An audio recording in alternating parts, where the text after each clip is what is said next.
I'm ready to watch clips that you guys have submitted and to enjoy this afternoon with all of you, the next 3 hours of reacting. Let's get this set up. I actually have to get the chat open. I have to get pop-ups open here, and then I can get ready here. We'll get started. Casanova, thank you for the membership. Says, I love this show. Well, I'm glad to hear that. You may be the only person. You may actually be the only one who I like it, but, you know, I'm a weirdo. I like things other people don't like. I'm glad to hear that there's at least one other person who enjoys the reacting. Thank you very much, Casanova there. Did that even count as a new membership? No, it was just a re-upping of an existing membership. Okay. So, guys, here's the deal. Well, first of all, let me sync my phone playlist here. Let me do that first. So, connect.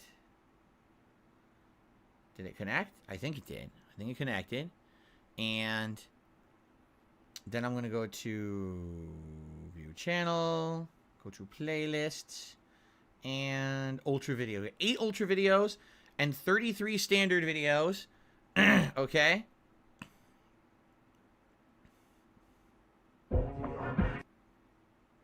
Yes, 8 ultra videos and 33 standard videos to watch. Should be fun. Let me get the screen up, and then I'm gonna talk with you guys for a little bit before we begin here. Here we are. Happy holidays, everyone. How are you?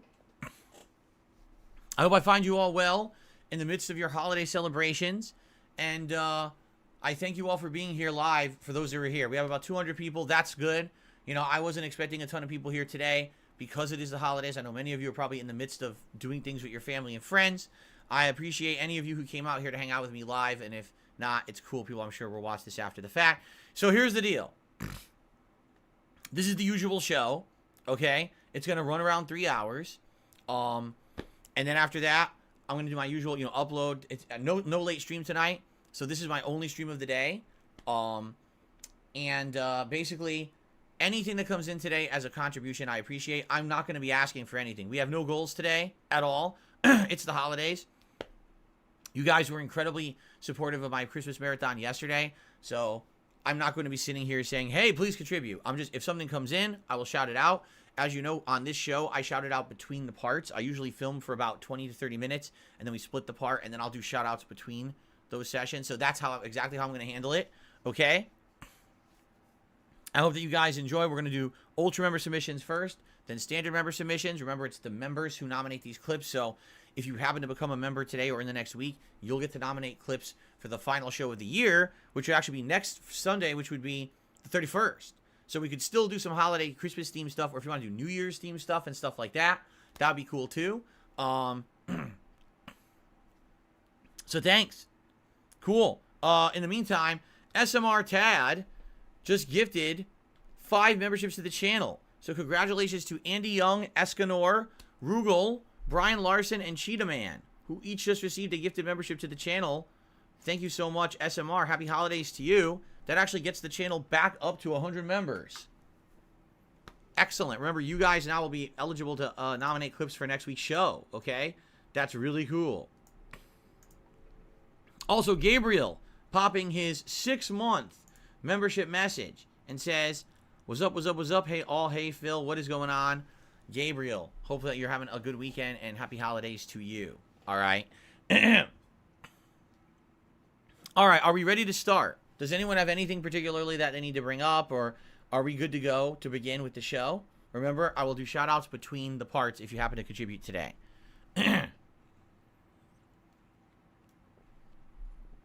Derek, you're welcome. What's up, Juan David Ortega? This is probably not really you, is it? This is probably an imposter, but anyway. What's up? Happy holidays to you.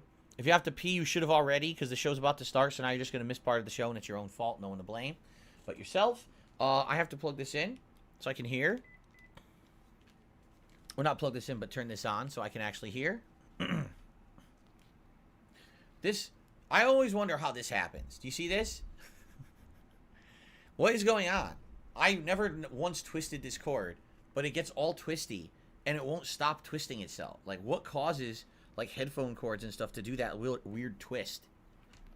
It's so odd. I'm probably going to need a new one. We have 8 Ultra member submissions, 33 standard member submissions. I don't think we'll get through all of them, but we'll see. We'll see how it goes. Okay, are we ready to begin? Let's start. Okay, hold on. Let me actually go to live chat. Last week, I made the mistake of not having live chat, and a troll was in here, and I didn't see any of it, and people were very offended, and I was like, what are you talking about? And then I went to live chat, and I was like, oh, shit. I didn't see any of those awful messages, and I had banned the person, so. All right, everyone ready to start?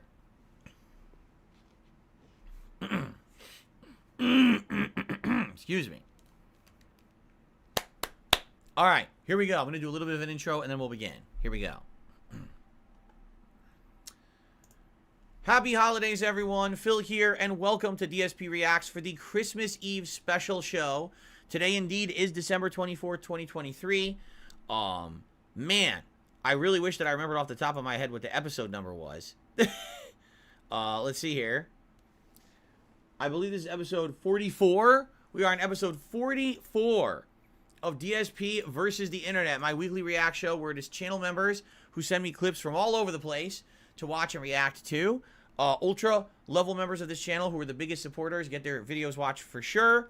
Standard member supporters go into a randomized playlist that everyone has an equal chance of watching and seeing. I'm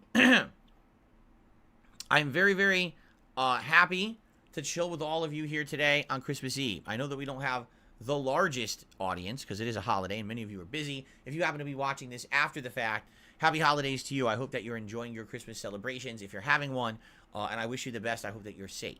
All right, that's really all I have to say. I think we should just get started. Without further ado, let's see what people have sent me this week for our Christmas week special of DSP versus the Internet. Ready? All right. I don't know.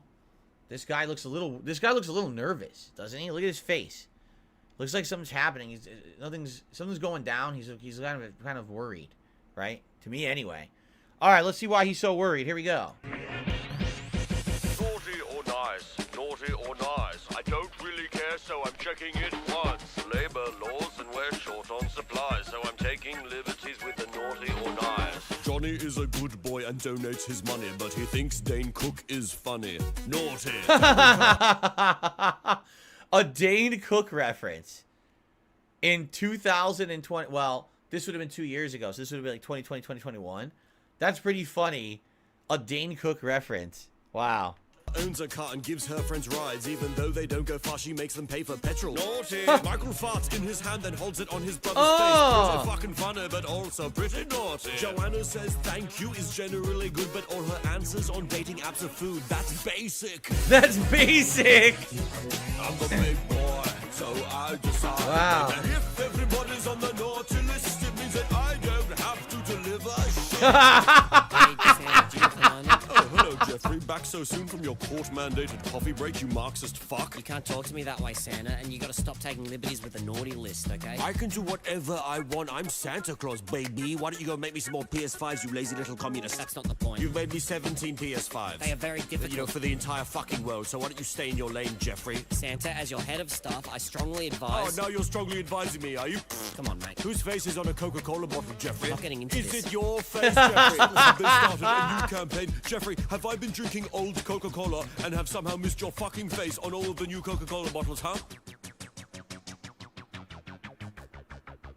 Fuck you, Santa. Fuck off, Jeffrey. Philip was named Philip when he was born, but he makes his friends call him Philippe. I think that's naughty. Philippe? He makes his friends call him Philippe? I mean, technically that's the same name, but it's in a different language. Doing an Italiano accent for Mario. Here we go, right on my naughty list. Wow. Named Billy, who touches his dirty... Wait a minute. Did he? Chris Pratt did not do an Italian accent for Mario. No, he didn't. Right? In the movie, he spoke as a Brooklyn guy. So actually, that's incorrect. Incorrect reference. Very bad. I mean, this was 3 years ago. The movie hadn't been out yet. Incorrect reference. When he thinks no one is watching, I'm watching, that's naughty. Every single elf that signed up to unionize, here is a surprise. You are all assholes all through the year. I've been watching you while you've been asleep, while you've been awake, while you've learned to bake bread. I hear you say, I want to be the best me. Fucking bacon bread is boring and that makes you naughty. I'm gonna start roller skating. Then you spend your time inside drinking red wine and masturbating. Naughty! 11 months of the year, my job is just to watch you. So next year, find something fucking entertaining to do. This is not bad. It's not amazing, but it's not bad. It's got a few interesting lines that are pretty funny. I don't know if this is anything I would listen to again. I mean, I understand why it has almost 3 million views. It's funny, and it's timely. But after I watch it the first time, I would literally never watch it again. And it has 0 production value, which is fine. You want to know why I like that? This reminds me of old YouTube. 100%. Of course, it's filmed in a way that you could tell this might have been a TikTok video, right? It's filmed from like a camera perspective, but like this is how old YouTube used to be. 0 production value whatsoever, not filmed in a studio, not highly, insanely over-the-top edited, not a staff of 500. It's 2 guys messing around with a little bit of editing and a little bit of messing around. You know, that's how it used to be. So if you had talent, you used to be able to be noticed on YouTube and get attention. But now today, it's like, you're lucky that if your video even hits the algorithm, unless you already are someone known or someone who is acting a fool, right, and gets noticed by a bunch of teenagers or something. But I actually enjoyed that. That was pretty good. I would say that was not bad. It wasn't good, like, oh my God, blow me away. At the same time, it was entertaining and not offensive or boring or lame. So I actually did enjoy that. Okay. Cool. Let's continue.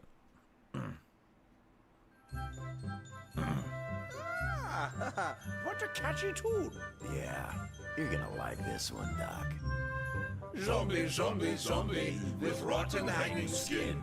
Our game is short and simple. I shoot you and I win. I shot a little zombie. I blew its head away. And so it couldn't see me. It still wanted to play. You've lost a couple fingers, your eye pulled out by crows. The maggots really love you, they're coming out your nose. Oh, zombie, zombie, zombie, with rotten hanging skin. Our game is short and simple. I shoot you and I win. I'm liking to shoot zombie. I'm liking to have drink. Zombie killing fun, but vodka better, eh? My zombie is... So, I was just going to say, SFM A Zombie Christmas, right? This is old. This is 8 to 9 years old. So this would have been like 2012, 2013, maybe 2014. So is this from a Black Ops? A Call of Duty Black Ops zombie mode? And are these the main characters of that mode? I'm assuming. And they, you know, they have personalities and they have their own stories and stuff like that. Because remember, back then, Zombies was round-based, but it had so many Easter eggs and things and all these map expansions over the course of the year that it actually had like a continuous plot line, right? Yeah, I'm being told this is World at War. Well, World at War is way older than 8, 9 years old. World at War was before I was a YouTuber. So that would be like 16 years old. Unless these are just the characters carrying over to the more modern zombie modes. Is that what it was? Right? But this is good. If you're a fan of the zombies, you probably like this more because you understand the characters. Like, I played zombies over the years, if you remember, and you go back over the years. I did some zombie co-op with various different people. But I didn't love it. I was never like an aficionado of it or anything, right? So that's not bad. It's cool that they did a holiday theme thing, although I don't know if Dreidel, Dreidel, Dreidel, I Made You Out of Clay is a Christmas song. It's obviously Christmas themed. There's snow and everything, but that's not a Christmas song, right? Is the Dreidel... Wait a minute. Is the Dreidel song a Hanukkah song? Maybe it is. Now that I'm thinking about it, it is, isn't it? The Dreidel song is a Hanukkah song because the Dreidel is a traditional Jewish toy, and therefore they would sing that around their Hanukkah times, right? So there you go. I'm actually... I'm incorrect. This is just a different holiday. It's not Christmas. It's Hanukkah. Oh, okay. Okay, well, that was not bad, but I'm not going to listen to the rest of it. I'm not going to understand the references regardless. So, okay. Hey, Al, can you pass the wine, please? 5 minutes? Are you kidding? How long is it? How elaborate is this?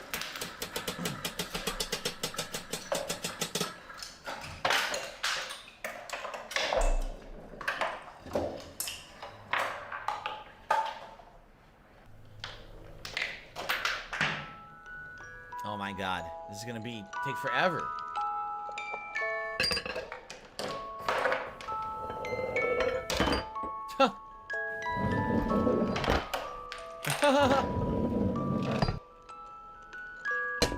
Dude, this took ages. Can you imagine how long it took them to engineer this one? With how much is going on right now? It bounced perfectly off the glass, too.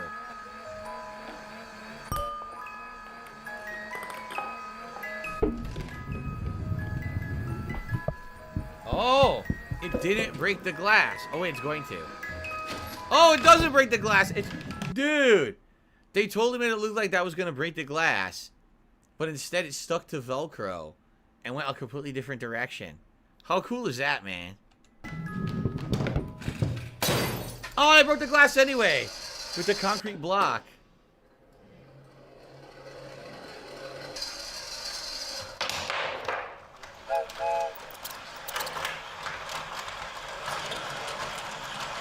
This is cool and all, but you can tell that they filmed separate segments of it separately, and probably... Oh, guess what? I actually have to stop watching this. I'm not kidding. It's getting claimed. But you could tell that they separated it and filmed it separately, and then they edited them together. Like, you could hear the noise, the sound effect that was coming from the ball when it was going down the metal, and then when it cut to the next screen, it was a completely different sound. So you know that it's a different thing. They didn't do that all continuous. It was like 5 or 10 separate setups, and then they kind of make it look like they're together, but they're not. They're just transitioning. So that was still neat. Sucks we couldn't watch the whole thing. I had a feeling that was going to happen because the first one that we actually had watched a few weeks ago actually got claimed too. The one we watched last week, which was the interactive one where you guess where it's going to go, that one didn't get claimed at all. But now that one did again. It's like, I really like that channel, but it's just a shame that certain things on YouTube get blocked and claimed for absolutely no reason. Can you explain to me any good reason why I can't react to a Rube Goldberg device video, like, on YouTube? What was in that video that could be considered something you can't react to, right? That was complete bullshit. And YouTube just doesn't care. It's really stupid. All right, let's see what this duck song is. Ready? Tell me the duck story. Bum bum bum, ba-dum ba-dum. A duck walked up to a lemonade stand and he said to the man, run in the stand, hey, bum bum bum, got any grapes? The man said, no, we just sell lemonade, but it's cold and it's fresh and it's all homemade. Can I get you a glass? The duck said, I'll pass. Then he waddled away, waddle waddle. I wanted to pause. I was gonna cough. Okay. Is it going to be one of those songs that just doesn't really make much sense? Okay, let's continue. Till the very next day, bum bum bum bum bum ba-dum. When the duck walked up to the lemonade stand and he said to the man, run in the stand, hey, bum bum bum, got any grapes?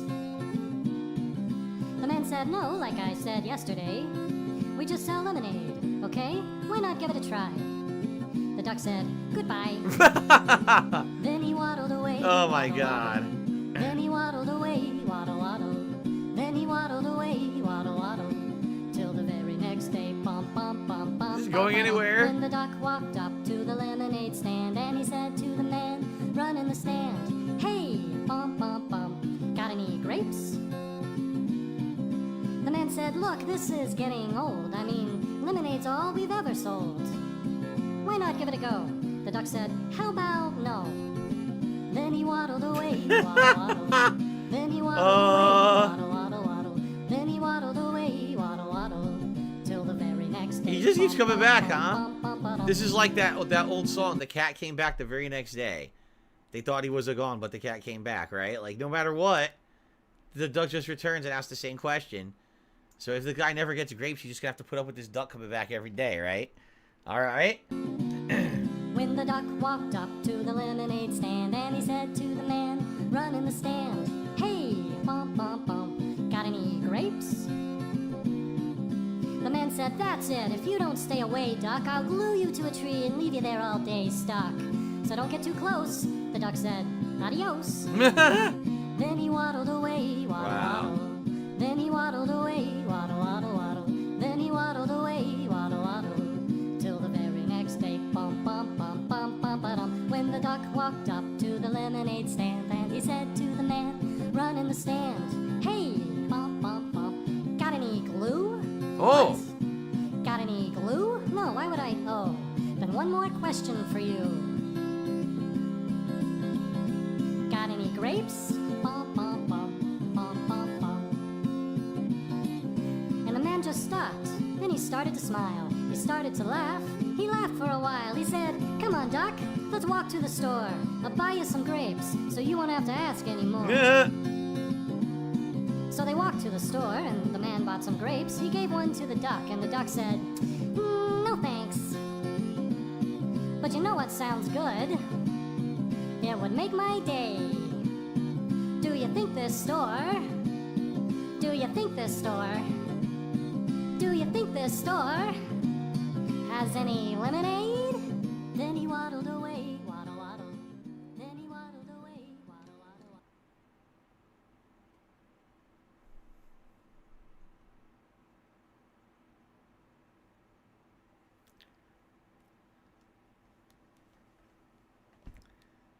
Well, it wasn't bad. It wasn't offensive. It wasn't incredibly stupid. The song's actual tune was nice. So I watched it. I don't get it, but okay. 611 million views in 15 years is pretty impressive. This person got a ton of views on all their stuff from back in the day, huh? They probably went viral is why. It's a classic, that's right. All right, let's continue. One more probably before we split the part. Christmas is that time of year when we relax with the family, forget about our waistlines, and feast to our heart's content. But with more than 2 billion people in over 160 countries celebrating Christmas each year, the good old American staple of roast beef, turkey, mashed potatoes, and eggnog is far from the norm. From fried chicken to stuffed seal, here's a look at many different dishes eaten around the world for the festive season. Oh, cool. This will be good. The UK. While turkey is often reserved for Thanksgiving in America, over in the UK it's the main course at Christmas. Although some households might prefer goose or chicken. Whatever the choice of bird... Goose, I remember from like Charles Dickens, the Christmas goose, right? I remember that from Charles Dickens books. It's traditionally served with roast chestnuts, parsnips, potatoes, Brussels sprouts... I never had parsnips before. I would certainly not want Brussels sprouts under any circumstances. Tiny sausages wrapped in bacon, pigs in a blanket? Sauce, no, those are sausages wrapped in bacon. For dessert, a heavy mass There's of the pudding. There's the pudding. That's what I had yesterday at the end of my marathon. Only it looked nothing like that because it had broken apart. But I guess that's what it's supposed to look like. It's like a baked product with fruit in it. And then you pour liquor over it and light it on fire, right? Cake is doused in flaming brandy and served as Christmas pudding. Once everyone's had their fill, it's time to pull Christmas crackers, which usually contain a paper party hat and a really bad dad joke printed on a slip of paper. Here's an example. What's the best Christmas present you can buy? A broken drum. You can't beat it, eh? Oh, can't God, that's a terrible joke. Like a drum?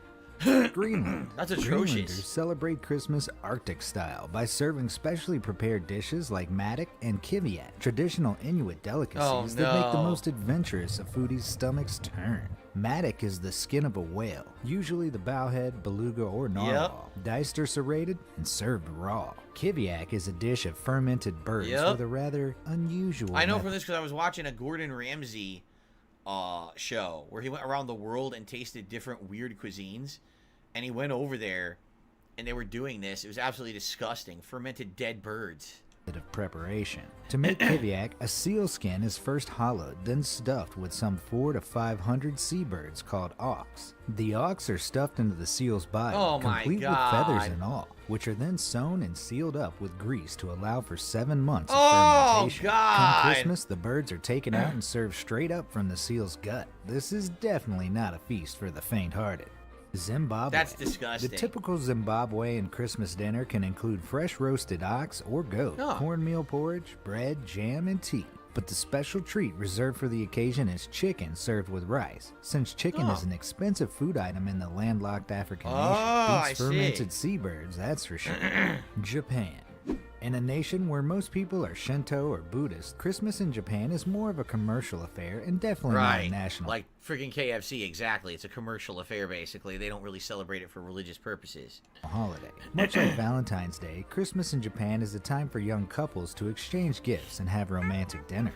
While many restaurants are packed with reservations made weeks in advance, none are busier on December 25th than KFC. That's because some 3.6 million Japanese families dine on buckets of fried chicken as a Christmas tradition. This tradition began in 1974, thanks to a clever advertising campaign called Kirisumasu Niwa Kentucky, meaning Kentucky for Christmas. Ever since then, the Colonel's Fried Chicken has become the go-to Christmas meal, with the franchise's outlets getting orders weeks in advance during the holiday season. Of course, Japanese Christmas wouldn't be complete without cake for dessert. Unlike American fruit what's cakes, that? Look at that. Oh, I went to pause to look at it. It went too fast.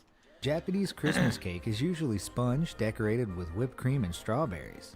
In fact, the shortcake emoji in our phones is based off the Japanese Christmas cake. Finland. The Finnish Christmas dinner is a feast consisting of dishes with names that will twist your tongue, but fill your taste buds with delight. The holy trinity of Finnish Christmas foods are the kinku, an oven-baked ham, lontalaatikko, a kind of turnip casserole, and I've never had a turnip. How are turnips so popular for Christmas? I've never even eaten one. I don't even know what they taste like. Huh. a colorful mixed beetroot salad that looks like gemstones on a plate. Depending on the size of the dinner party, these are usually served with a variety of fish dishes, mainly smoked salmon and herring. After the main course. Whoa, whoa, whoa, whoa, whoa, I'm not doing that. I didn't even have my hand on the controller. What just happened? I don't even know what just happened. That was bizarre. I didn't do that at all. Okay. Course, the night is made sweeter with piparkaku, gingerbread cookies spiced with cinnamon, cloves, and nutmeg, and yaller tartu. Tarts filled with plum jam made in the shape of a star. Oh, that could be yummy. Powdered plum sugar. Jam is delicious. Desserts are enjoyed with a warm glass of glögg, mulled wine, traditionally drunk by travelers to brace the cold skin in evening weather. Drink the glögg. Christmas Eve in Poland is a whole day of fasting leading up to Wigilia, the feast which starts when the first star appears in the night sky. Traditionally, Wigilia is a huge meal that features a 12-course dinner, with each course representing the 12 apostles and the 12 months of the year. But some families opt for 5, 7, or 9 dishes to symbolize good luck. Regardless of what's being served, expect dinner to last for at least a few hours. Wow. The feasting kicks off with a Christmas wafer that symbolizes Jesus Christ. That's supposed to be a homemade version of the Christmas Eucharist. We used to do that. We used to do that at our traditional Christmas Eve gathering.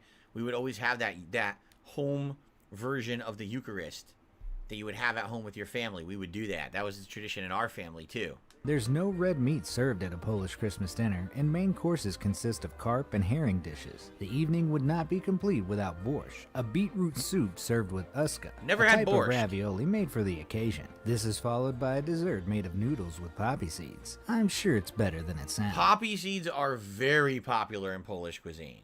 Very popular.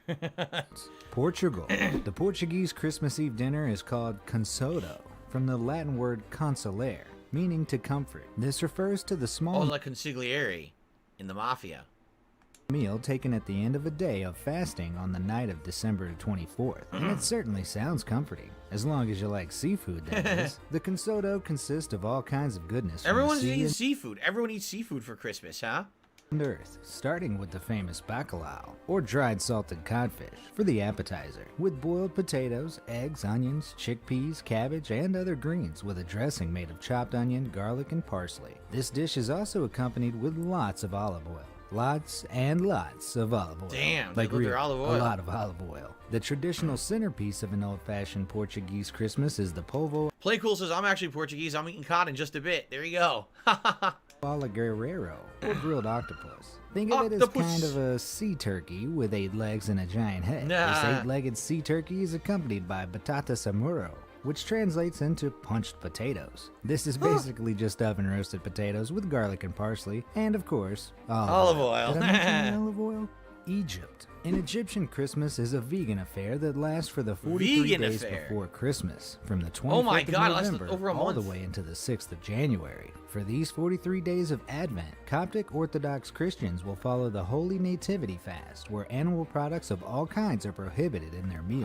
When January 6th, Coptic Christmas Eve rolls around, families attend a special church service that starts late in the evening and finishes after midnight, where they all tuck into a huge Christmas meal of meat, eggs, butter, and all the things forbidden during Advent fast. Right. A popular Egyptian Christmas dish is fata, a soup containing boiled lamb with bread, rice, and garlic. Sweden. Like many parts of Europe, Sweden celebrates Christmas in grand fashion with a festive spread on the 24th of December. A smorgasbord, a Swedish-style buffet consisting of lots of hot and cold dishes, is prepared for the occasion, with all the classics you'd expect. Sorry, all the classics Swedish people would expect. Among them is the typical Christmas ham, pork, sausages, an egg, and anchovy mixture, homemade liver pate, wort-flavored rye bread called vortbrod, and something called Jansen's Temptation, a creamy potato casserole with anchovies, allegedly named after a food-loving Swedish opera singer from the early 1900s. But the centerpiece Where is the lingonberry? If this is Swedish, how do they not have lingonberries and everything? Because lingonberry is like a staple of their cuisine.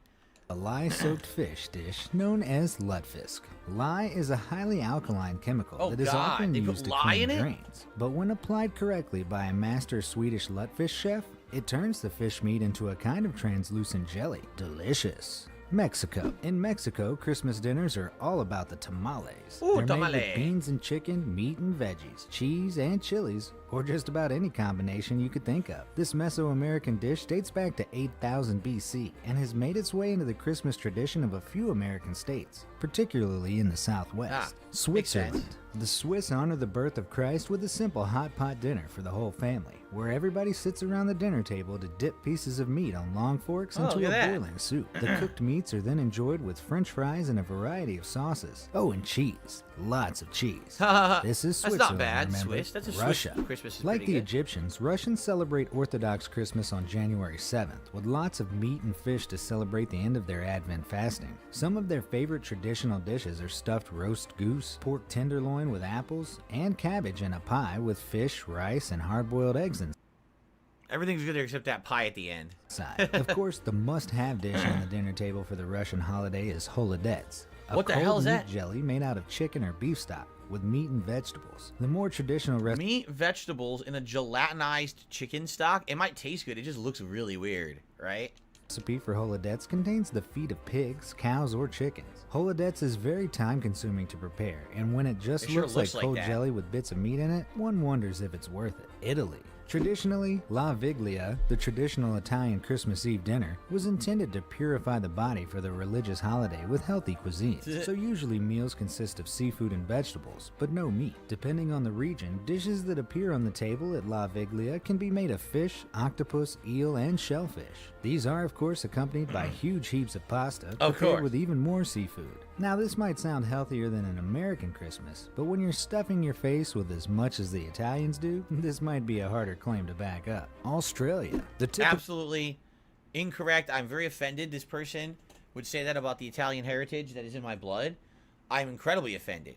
My mom would always make lasagna or homemade manicotti for Christmas. And we would only stuff about 7 or 8 pieces inside of each of our mouths, so it's very upsetting. Well, Australian Christmas shares a lot with European and American traditions. But since the land down under celebrates the holiday season during their summer, the festive menu had to be given a unique Aussie spin. In both Australia and New Zealand, Christmas dinner revolves around anything that can be thrown onto a barbecue, from meat and seafood to, well, more meat. And then there's beer. And more meat after that. With the summer heat at its peak, most Aussie holiday desserts are designed to cool you down in temperatures that reach around 85 degrees. Right, because it is a whole hot in the watermelon middle of summer usually there. does the trick. South Africa. Fancy something exotic for Christmas? In South Africa, the mopane caterpillar is an edible caterpillar that feeds predominantly on the mopane leaf. Because their harvest time coincides with Christmas, these creepy crawlies grace plenty of festive meals in South Africa. But hey, the caterpillars might look unappetizing, but they're fried to a perfection with garlic, peanuts, onions, and tomato, and served with gravy. That actually sounds kind of good. Norway. Many of the Norwegian Christmas traditions come from the Vikings, who celebrated Yule at the same time of the year before Christianity arrived. So what's the main course on a Viking Christmas dinner menu? Lamb, of course, and specifically its severed head on a platter. Vikings. The holiday delicacy schmalahov, which literally means sheep head, is a whole head of a sheep with the fleece and skin removed, then salted and dried, Yikes. then smoked, boiled, steamed, and served with Yikes. turnips and potatoes. Sometimes the Norwegians leave the brain inside to cook, which is then fried and eaten with a spoon. So, do any of those sound good to you? That's interesting. Everyone's a little different, but the one common thing is almost everyone ate fish, right? Almost everyone ate fish. Yeah, I grew up in a household that was a hybrid between kind of some Polish traditions and Italian traditions, so we'd have pasta, but it really depended on the Christmas, but we had ham a lot too. So, all right, ladies and gentlemen, that is the first part of DSP versus the Internet Christmas Eve edition for 2023. I hope that you're enjoying. Thank you for watching. We still have many more parts to come, but in the meantime, happy holidays to all of you, and I'll see you in part 2. All right. Cool.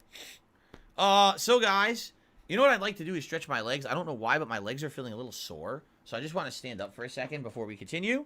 Don't have anything to shout out. Like I said, shout outs would come between the parts, but I'm looking and nothing has come in. So we'll just stretch for a bit and then jump right into the next part. It looks like we have 3 Ultra member videos left, and then we'll go into the standard member submissions for the rest of the show.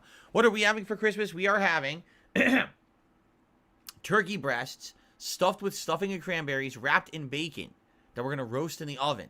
Then we're going to have homemade sweet potato mashed potatoes and also homemade green bean casserole. That's what we're going to have tomorrow. Oh, yeah, I'm sore. I don't know why I'm so sore right now. Let me just walk for a second and then we'll continue.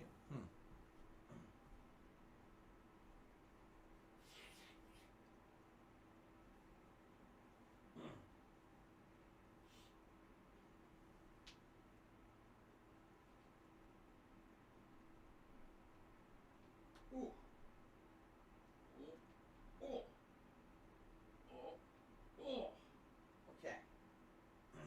There we go. A little better. That's a little better. Oh, let's see here. Yeah, it looks like 2 Grinch videos coming up in the Ultra member submissions, back to back there. Juan David, I have no idea what you're talking about. I'm not watching any anime this week. Okay. All right. Let's get ready to resume, everybody.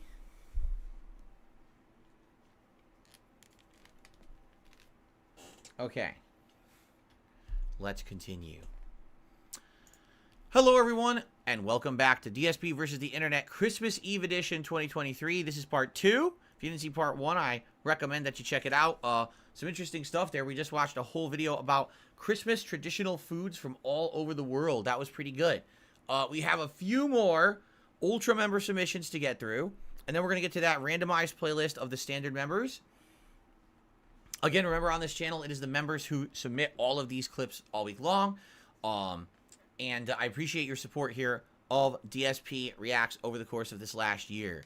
All right, let's continue. Let's see what's next. Have you ever wondered why Singapore is often considered one of the cleanest and safest places in the world? No, just Could it kidding. be due to its strict laws? A question that stirs the mind, doesn't it? This tiny island nation is known for its rigorous rules, and for good reasons too. Singapore, a bustling metropolis and a powerhouse in Asia, is renowned for its order, cleanliness, and safety. Now, all but right, it's hold not on. just the Whoa. sparkling skyscrapers Hold on. and blooming gardens Whoa, that earn it whoa, such a whoa. reputation. This thing was super delayed. Did you see that? It wasn't working. That was bad. All right, hold on. Before we watch this video, I have to give it proper context. Yes, there are some people and some places in the world that say that Singapore is known for being very clean and very lawful, and there's not a lot of crime, there's not a lot of issues because their laws are strict. At the same time, there's some people who are of the opposite, and they say things such as, hey, Singapore is way too strict. The laws are almost Orwellian to a point where, like, you know, you'll get publicly caned for spitting gum on the street and stuff like that. There are many documented cases of people, you know, not being aware of what the law is and doing something that they had no idea was illegal and then getting corporal punishment for it, okay? But for me, all right, I try to see things from both perspectives. I don't think that this place is probably perfect, but at the same time, maybe there are some benefits to having stricter laws. I live in the United States, and right now we are in an epidemic of crime. Right now in Washington State, where I live, everyone wants more police empowerment. Everyone feels the police here don't have enough power to stop crime. To give you some perspective, and I swear to you, I am not exaggerating. Right now in the state of Washington, someone can walk into any store, literally grab items off of a shelf, walk out the door, and if you call the police, if the police happen to catch the person in the act, all they will do is remove the stolen items from the person, take down their information, and let them go. I'm not kidding. Here in the state of Washington, if you are caught in the act of any crime and you get into your car and you drive away, the police are not allowed to follow you. This is all truthful. Our laws are so messed up that crime is essentially just a part of life now. And this place, Singapore, is the polar opposite, right? No one gets away with anything. It's almost like the complete... does the punishment match the crime? A lot of people say it doesn't. Here, there's like no punishment for anything. Okay? So, the question is there a perfect balance somewhere? I don't know. I'm curious. Now, this to me sounds like a PR video. Does it not? It's being narrated. It definitely sounds like PR to me. But let's see what this video has to say. It's 8 minutes long. I'm curious to learn about Singaporean law because we've talked about it here on these streams back and forth for a year as I've done this show. And I'd like to learn. So let's see what this has to say. Okay? Here we go. Reputation. Behind this impeccable image, there's an intricate tapestry of laws that keeps everything in check. Now, we're not talking about your run-of-the-mill legislation here. Singapore's laws are known for their severity, covering offenses that might seem insignificant elsewhere. And yet these rigorous rules have played a pivotal role in shaping the nation's image as a global economic powerhouse.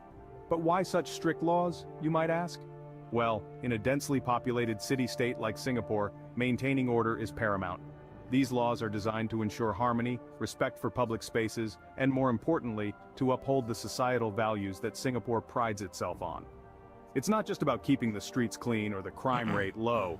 It's about fostering a culture of discipline and respect, values that are deeply ingrained in Singaporean society. So, the idea here is we are overly strict, but the reason we do that is because now everyone in our country has a culture of understanding, respect for each other, and keeping everything. It's a community feeling, right? If you got one schlub that litters, you've broken what the community wants, as opposed to, oh, that's just the law. No, they're trying to instill it in their society. This is how we actually want it. Get it? So I understand that. I do understand that. But again, until we hear about what the actual strictness of the law is, I can't really comment on if I think it's fair or not. I understand what they're going for. All right? Okay. And while these laws might seem harsh to outsiders, they are largely accepted, even embraced by the locals. But don't get the wrong idea. Singapore isn't a draconian dystopia. It's a thriving, vibrant city-state where law and liberty walk hand in hand. The strict laws are not about instilling fear, but about promoting a sense of responsibility and mutual respect among its residents. Of course, these laws have sparked debates, both domestically and internationally. Are they too harsh? Is there a need for change? These questions continue to echo within and beyond the city's borders. But one thing is certain. These laws have played an undeniable role in carving out Singapore's unique identity on the global stage. So let's delve into some of these laws that keep Singapore ticking like a well-oiled machine. Buckle up, because we're about to embark on an intriguing journey through the unseen laws of Singapore. This totally feels to me like this is like a computer made this video, no? Buckle up. What? Anyway, so let's hear some of these. Ever felt like blowing a bubble with gum in Singapore? Well, you might want to think twice. Yeah, it's illegal. You see, Singapore has a rather unique law that bans the import and sale of chewing gum. This law was put into place in 1992, and it's not just because the government dislikes minty fresh breath. The real reason? Vandalism and cleanliness. Chewing gum was causing problems in public housing projects and the city's mass transit system, with people sticking their used gum on doors, seats, and even in keyholes. Ugh. But it's not just about maintaining a clean city. This law also reflects Singapore's commitment to discipline and order, traits that have helped it become a powerhouse in Asia. And believe it or not, most Singaporeans support this ban because they understand its benefits. No, here's the thing. It's just like anything else, okay? When you actively have something as part of your lifestyle, right? Then you come to expect it and want it. When it's removed from your lifestyle, you don't care about it anymore. All right? I have a medical condition where I'm not supposed to eat a lot of red meat, but I didn't know I had that medical condition until 10 years ago. So I used to eat a ton of red meat, burgers, steaks, things like that. And then when I was told you just can't eat that stuff very often anymore, I was very upset. I'm like, wait, what? I don't like that. I want to have that in my life. I love that stuff. But what I did is I phased it out. Now I basically primarily eat chicken. Every once in a while, pork and fish. But mostly I eat chicken if I'm going to eat a protein. And I rarely eat beef or anything like that, red meat anymore, okay? I don't really care. Honestly, what's happened is, in the last, 10 years of my life, I have adjusted my lifestyle to not care or want that stuff anymore. You see what I'm saying? So, you might say to yourself, oh, bubble gum, but we all chew gum. But in reality, is gum essential to life? No. It's an optional luxury product. And if it causes problems and you get rid of it and there's other alternatives, like what does gum really do? Well, it promotes tooth health, gum health, and fresh breath. Are there other things you can do to have that? Yes. So do you need the gum? No. But it's a luxury product. If you trusted the people enough to be responsible to not do those awful things with the gum, then they should have it, right? I feel like things like this have actually kind of happened recently in American society. Remember how they tried to outlaw big sodas? And didn't they do that in New York City? You can't even buy like a large soda in New York City anymore. Because they say, oh, it's unhealthy for you. No one should be buying soda that large or whatever, right?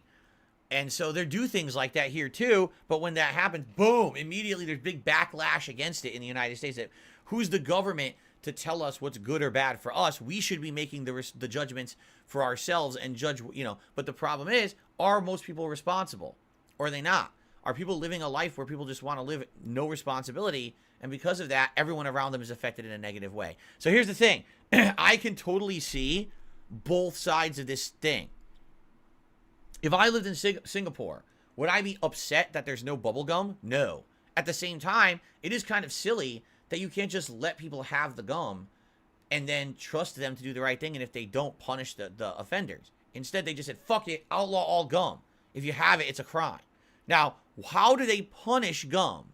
Are they going to say that? That's what I want to hear. How do they punish you if you have gum? Let's see if they bring that up.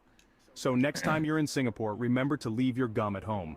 Singapore takes a very strong stance against drugs. Oh, I didn't say it. I genuinely wanted to hear what they were going to do with gum. Like, how are you punished?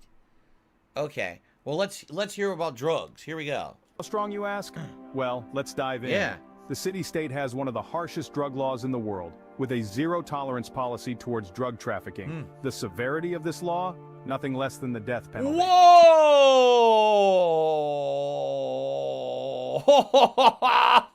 Oh, man. Instant death. Instant fucking death. Wow, let's hear more. Yes, you heard right. The death penalty.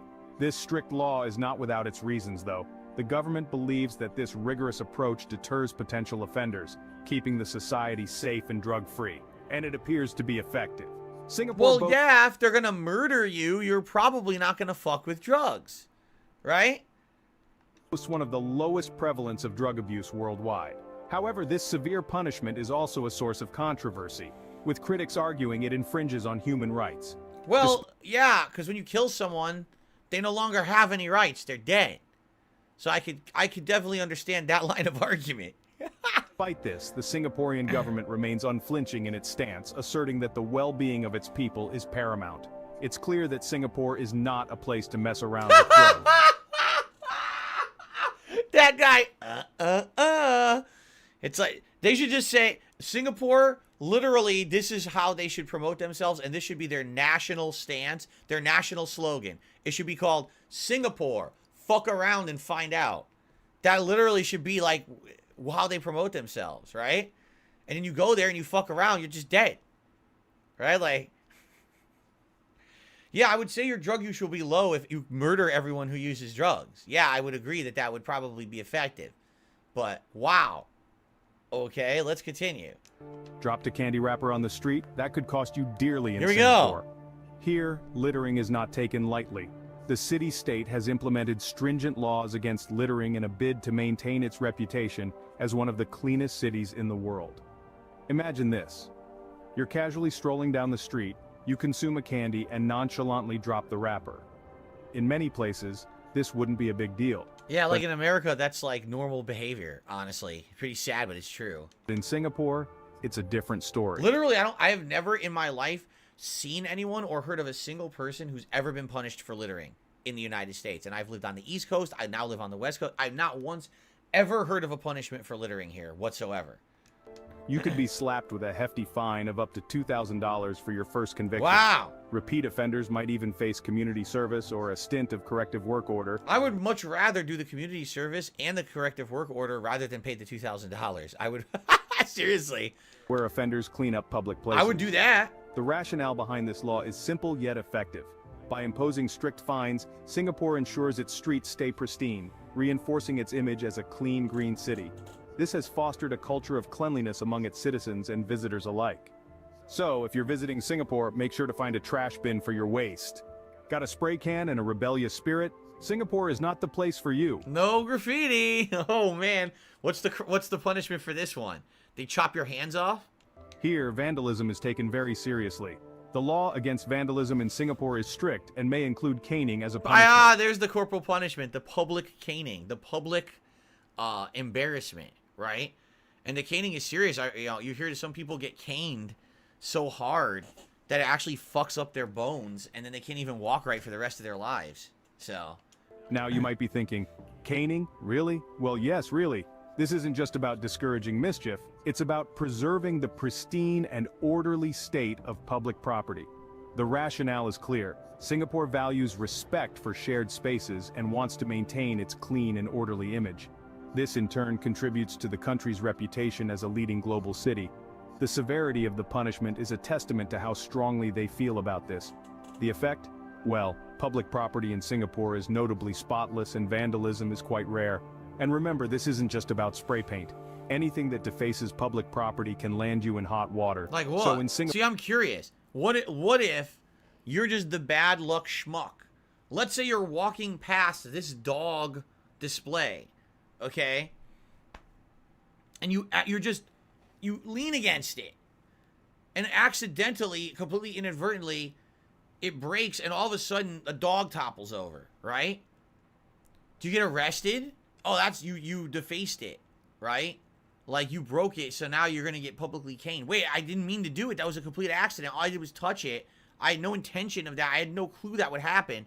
Too bad, right? I guess the question is it absolute, right? Because at least I learned about this when I was in university and we were studying things like law.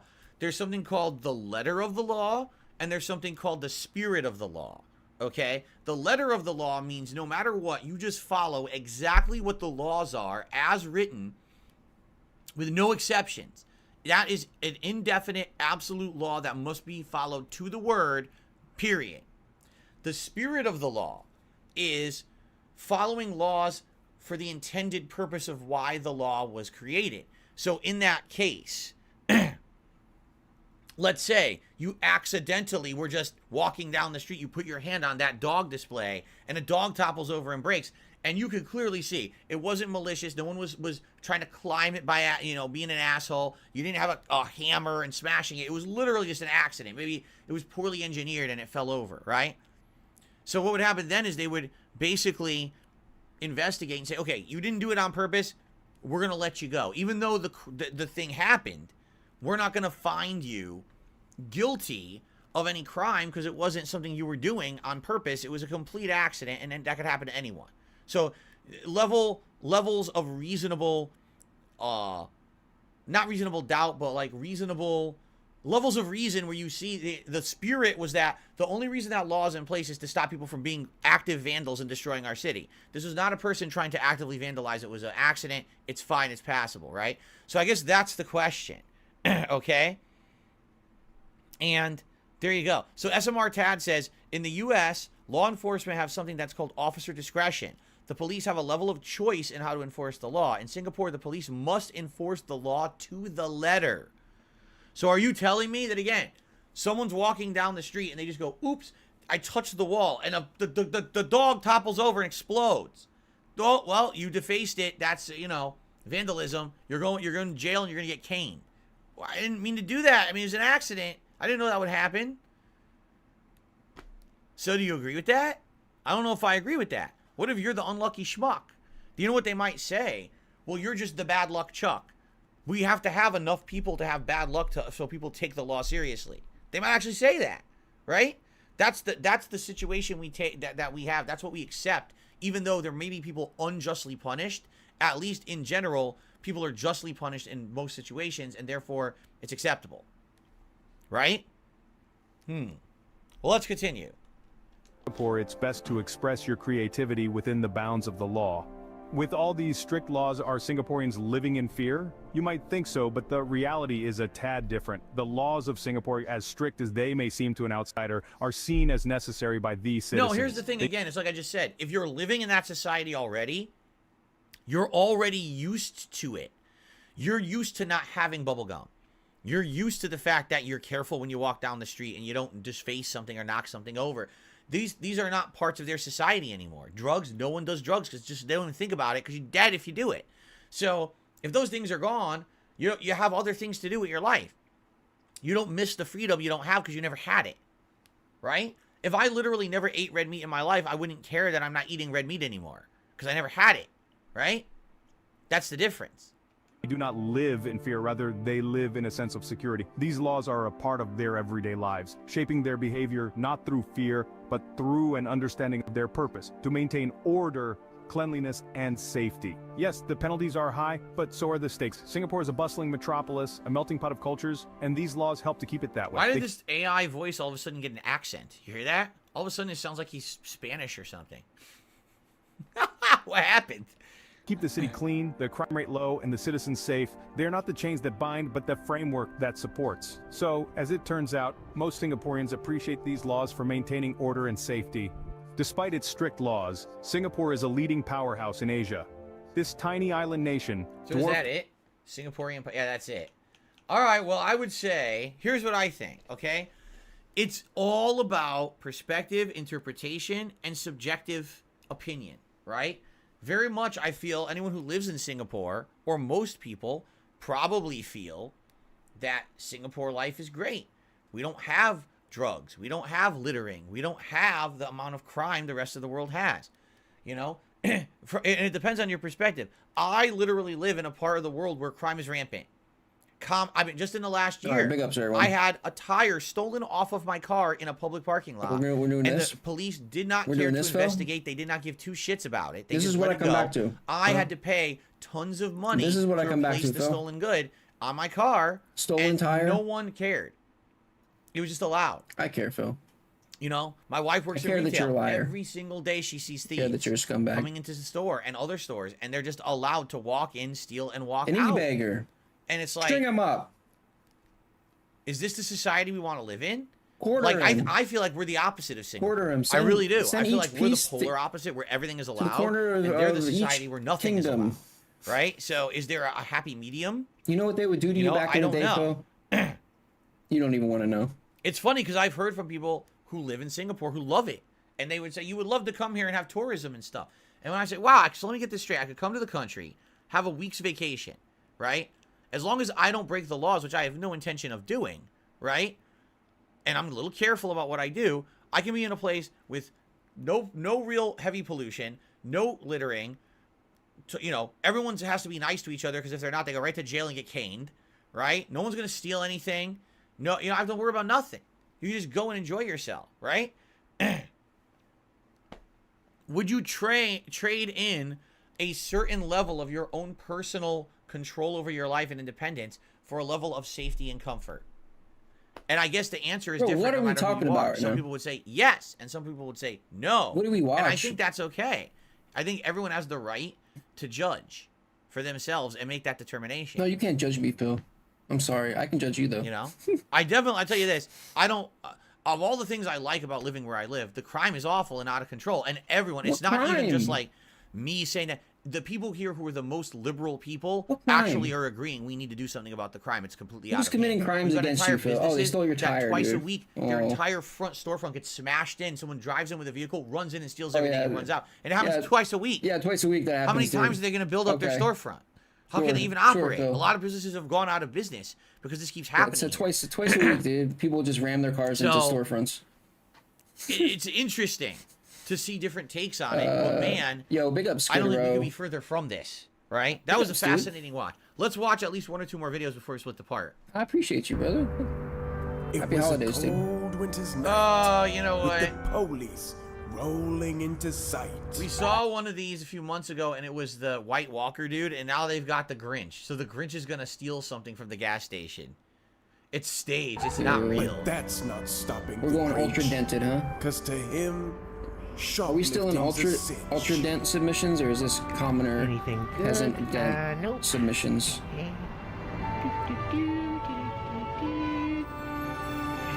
Hey, good. Dude Blanc? Who the hell is Yes, Dude not the Blanc? Grinch. Those super chats help a lot, so thank you. Big up Squid Row. What do we have here? Who's Dude Blanc? Ooh, the good stuff. Derek's The in good chat. stuff? What is that? Window washing fluid? Antifreeze? What has he got? Ah! Oh, that's tangy.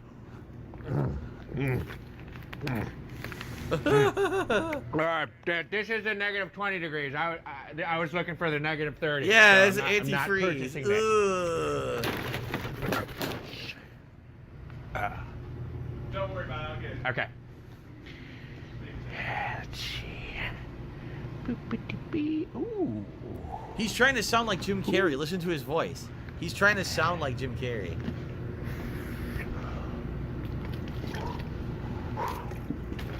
Oh, gonna smell good tonight.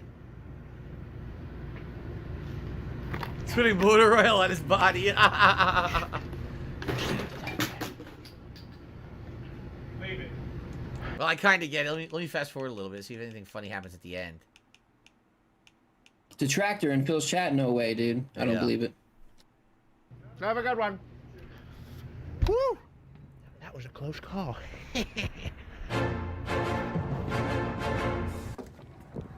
What'd you steal? What'd you steal? Steal anything. Take it out. You got the wrong Take guy, it out buddy. now, douchebag. What What I is didn't take this? it. It's my winter What weight. is this That's shit? my winter weight. What? You Vienna sausage, didn't have- Friskies, you didn't athlete's have foot. hash. Okay, listen. Oh my God, is that Gary Busey? Are you serious? I'm a sick. Okay, we got one more. Decided to dress up as the Grinch for Christmas to scare the kids. You're a hero, Mr. Grinch. You really are a hero. You're as cuddly as a cactus. You're Drunk as Grinch? charming as an eel. Wait, is he drunk or is he doing that on purpose? Decided to Oh, that was it? That was it? Wow, that was super short. He fell out the door. Anyway, all right. So, ladies and gentlemen, thanks for watching part 2 of DSP versus the Internet for Christmas Eve 2023. I hope you're enjoying. We still got 2 hours to come, and that was the last Ultra member submission. So all the other videos coming up will actually have been from standard level members. So excellent. Thanks a lot. I'll see you all in part 3, and Merry Christmas. Excuse me. Great. Okay. Yo, I still can't guys, believe I got a that, shout out to do here. that game got my stream shut I down. received What the hell, $8 dude? tip. It's still playing, dude. These Love it or leave it. these realistic Says, can you games, ask the dude. 8-ball if Donald Trump has It's like a successfully or whole unsuccessfully block brought of back the them. phrase Merry Christmas instead of Happy Holidays. No, we don't have the 8-ball anymore. It doesn't work. I threw it out a day or 2 ago. I went to use it. All the letters are worn off of the die. So I shook it, and it was all like white blobs. And I was like, oh. So I guess we can't do the magic 8-ball anymore. right? Until I get another one. Maybe I'll get another one eventually. Yo, big ups, big birds. Maybe I can find a better one. Big ups, dude. Because that one worked for like a couple months and immediately started Happy having holidays, issues. Maybe we brother. can find like a better one that's like high tech or something, right? But anyway, no, I'm sorry. No more Magic 8-Ball on the streams, although I still have the 8-Ball animation that I can play. The But FMV sadly, I is don't have an 8-Ball copyright. to Yeah. ask the question. It's crazy. But thank you very much for the $8 tip. It's That gets up doing to a- $41 in tips so far It's today on doing the a- stream. an We got 2 NFL more one right hours now. to go, everybody. You know that's claimed. Okay. It's just straight up football footage. The most expensive Grinch costume you can find online is $556. Yeesh, that's expensive. Okay. Google has its own 8-Ball. Does it really? Yeah, but I don't know. I feel like something physical would be nice. Like, at least if it's like, it looks like an 8-Ball, even if it's digital and you press a button and it gives you an answer, at least if it's a physical 8-Ball, you could pretend like you're shaking it or something. I feel like that would be better. What? I'll have to look into it. Because I mean, I did like having an 8-Ball, but we rarely use it. But it was nice every once in a Full-on while to bring it Xmas back, food? and now I That's don't have what's one, up, and it was brother. all messed up. Okay. Those, So let me actually So thank sync you. this now, because I have to sync it to Big ups, Big Bird. the non-Ultra member submissions. If you guys could wait a second here for Big me ups, to do that. tranquility. Hold on.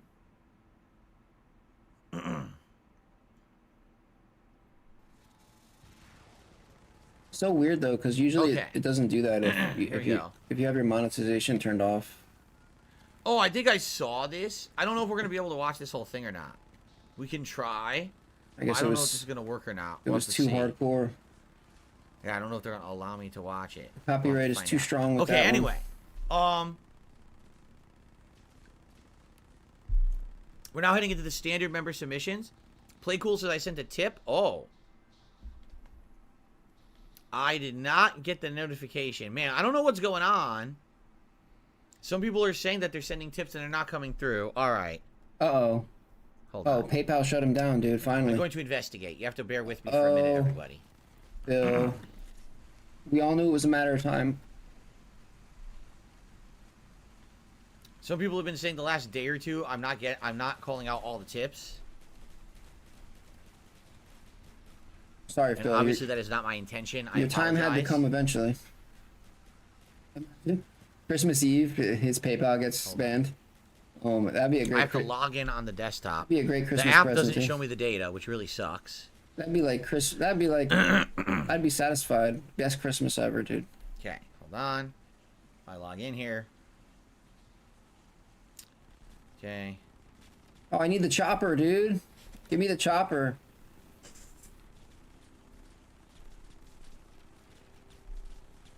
Come on, I need chop. How, dude? There's no way, bro. That's bullshit. That's complete bullshit. Okay, so let me look now. I'm logged in. And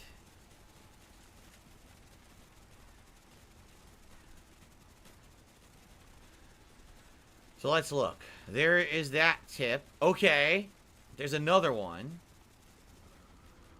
On the first day of Christmas, my true love gave to me an e-beggar in Okay, a yeah, pear play cool. tree. It's you. It says you sent it. Oh yeah, you sent it like over 10 minutes On ago. the second day of Christmas, my true love Yeah, gave to me. you're right. I don't know what's going on. For some two reason, I'm not big getting all of tips the and an notifications.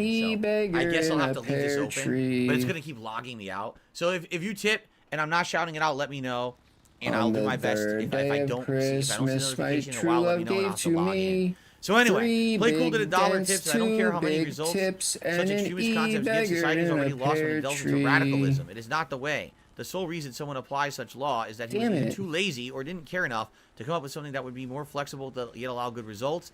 It's not an easy path, but moderation and flexibility is the true way of life. There you go. It's hard in life to make these judgments. For example, I can only speak from my own perspective. Here's what I can tell you. What we do here in Washington State doesn't work. It's too lenient, and crime has become worse and worse in the last 3 to 5 years. And everyone here, everyone is complaining we want it fixed. To the point where it's a major issue of contention in our government. Oh, the criminals are people coming gonna for be Phil, dude. Voted in. The on criminals these are gonna issues. get You know Phil. what I'm saying? The criminals, no. So, I hear you.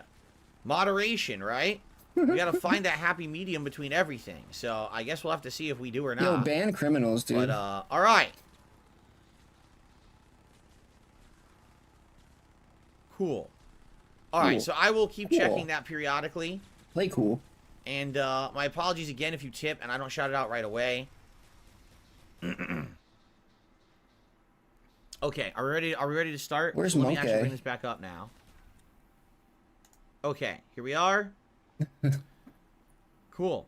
PayPal All right, does guys. audits? Probably. Let's continue. We got I 2 don't more know. hours to go. Let's go. Here we go. Probably, but Phil's probably lying. All about right, whatever he everyone. said, I Welcome don't back know. to DSP versus the Internet Christmas Eve edition for 2023. We're now heading into part 3, and now we are ending. We've finished the Ultra Member submissions. We are now going into the Common Member Standard submissions. These have been randomized in a playlist. So we're gonna watch some every few. I might hit shuffle again, only because the YouTube shuffle on playlist doesn't really work very well. Yeah, we know, Phil. You tell us all the time. This animation we're about to watch is incredibly popular on the internet right now because Baldur's Gate 3, you know, is such a huge game of the year. Hopefully I get it. I mean, I'm about 18 hours into Baldur's Gate 3, so maybe I'll understand the animation. I don't know if I'll get all the references. I guess we'll find out. But I guess here we go. And also, I hope I can play it and not get copyright struck down. We'll see. Yeah, that sucks, okay, here we dude. go. Dude, I gotta restart. I gotta restart the game. At last, a moment of reprieve from adventure. Look at us. Hey, look at us. What is this? And now, See, I literally am just understanding half these references. Like, the reason that Gale was cutting into armor was because he needs to consume enchanted armor for his plot. And we just did that yesterday, 2 days ago. Was the first time we experienced that in the game. I totally wouldn't have understood that if it weren't for that moment right there. You see? Okay. Finally, Cracker. Monkey stole my jewels. A vintage red. What are you all sitting around for? We're not done yet. For fuck's sake. Well, where the hells are you taking us? It's just a little further. Yes, the boots. An elf. I got the boots. Yes. Thank Yes. the gods. I thought I was Thank a the god. gods. Suppose we'll have to wait out this storm a little longer. It's truly a miracle you lasted as long as you have. All alone. As soon as the icy grip of winter relents, we F shall this. escort I gotta you restart safely this. down this I treacherous got the boots and now I gotta restart. And, should you choose to bestow upon us a token of gratitude. My, you've rescued me from a frigid predicament, and your kindness thaws even these frozen old bones. Contained in this bag is your truest heart's desire. Whatever you wish for, above all else, reach within and claim your prize. Oh, I was kind of imagining, like, treasure. Oh, you don't want it? No, I'll take it. Step aside, soldier. Let me... Again, I wouldn't have understood that reference if I hadn't just played the game the other day. That plot line just got introduced. So. Show you how it's done. A million gold pieces, a million gold pieces, a million gold pieces. Come to Daddy! Antifreeze? Oh, what? Oil for her infertile engine. Footprints. Others have been here before us. I have no idea what you mean. I'm just an old elf, out here all on my own. Ho, ho! This is a bit much, even for me. I think it was red.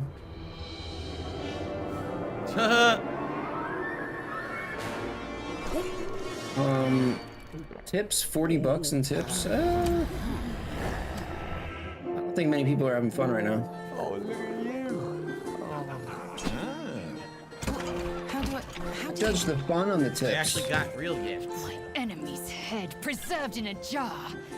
Jeff, how did you know? I've been waiting a long time for this. An Xbox Series X. Another mysterious box. Don't even think about licking it. What the hells is that? Oh, is it supposed to be an ad? Because if you remember, they were supposed to actually say at the Game Awards an ad that Baldur's Gate 3 was coming to Xbox, and then they forgot to do it. Dude, come on. They kept getting rushed, so they didn't get to. So they did a whole animation to advertise it, but we already know it's already on there, right? I mean, I'm playing it on PS5, but anyway, okay, it's just an ad.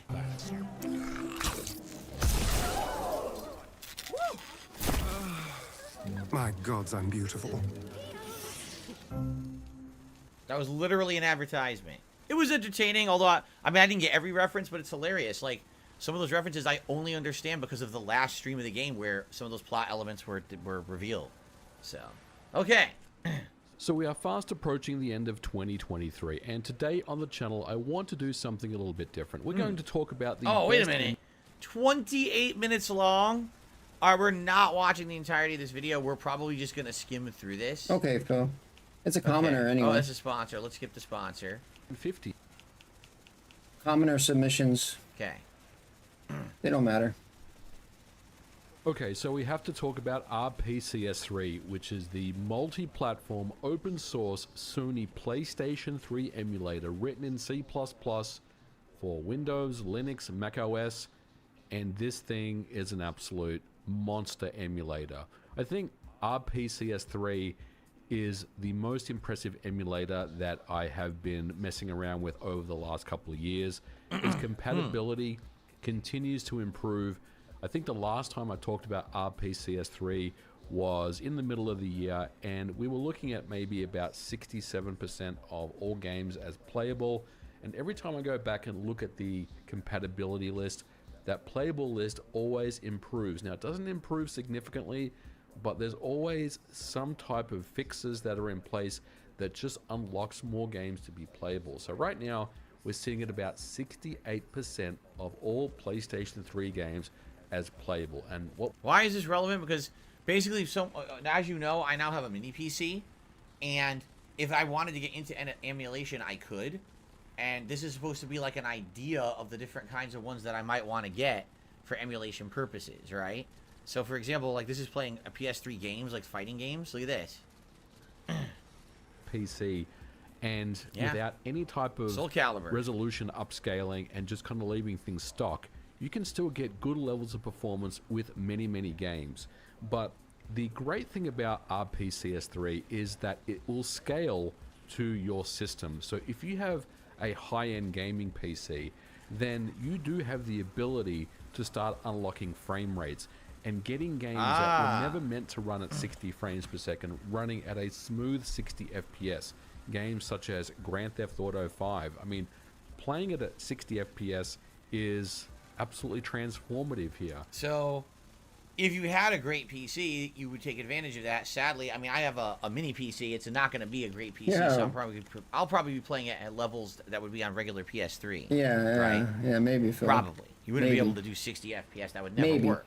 Come on, really? I think if there's one emulator that has really seen some significant performance updates in 2023, it has to be PCSX2, the PlayStation 2 emulator. Now, PCSX2 has been around for a very long time, and it has a good reputation, and it's always had a good level of compatibility. But let's go ahead and look at the latest compatibility data here. You can see that 97.92% of all PlayStation 2 games are considered playable, and 1.23% of those are perfect. So if you combine those, we're at over 99% compatibility with only a very small handful of games considered to be either in-game or getting to the menus. No games are not playable or don't boot up, so this is significant. Now, some other really interesting things about PCSX2 is that it's had some really big updates this year. For example, the Vulkan renderer backend has been implemented. macOS has the Metal renderer backend. There's also the... I wonder, are there some PS2 games people would like to see me play, right? But they just haven't been ported to modern consoles. Is that the truth? Has that happened? Because a lot of these, like he's playing Sly. I already played this. You know, they had an HD collection for PS3 that I played ages ago, so I've already played Sly. Are there any Any games for PS1, Ooh, PS2 really? era you Into guys the- would love to see me play, but just are not available in a Alright, modern whatever, setting. dude. This game's Right? ruined. Play cool says emulating on PCs is usually very inefficient. You're always using CPU raw power to do something. Ideally, it would not demand so much power if it was supported on PC.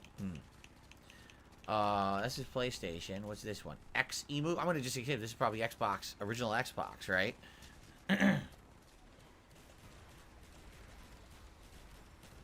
As one of my picks of 2023, and one that I've been using quite a lot is Xemu. When we talk about original Xbox emulation, it really got a late start when you compare it to something like PCSX2, PlayStation 2 emulation, and there was CXBR Reloaded, which is still in development and is still a fine emulator, but I think it's fair to say that Xemu has really overtaken it.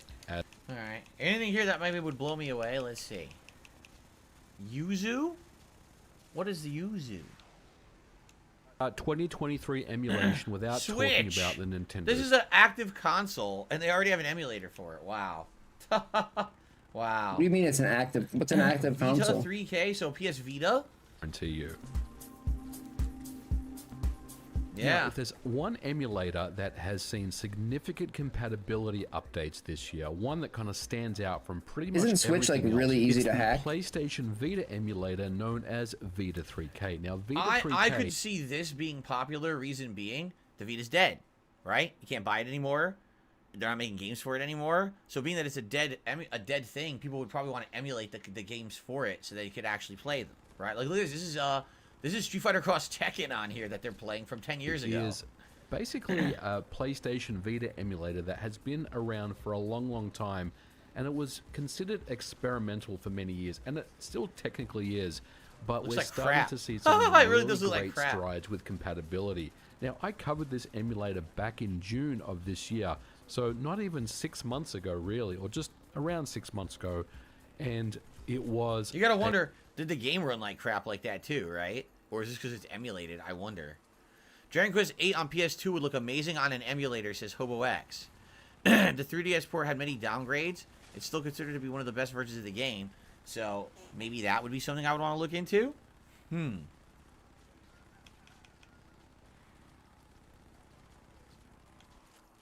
Duck Station?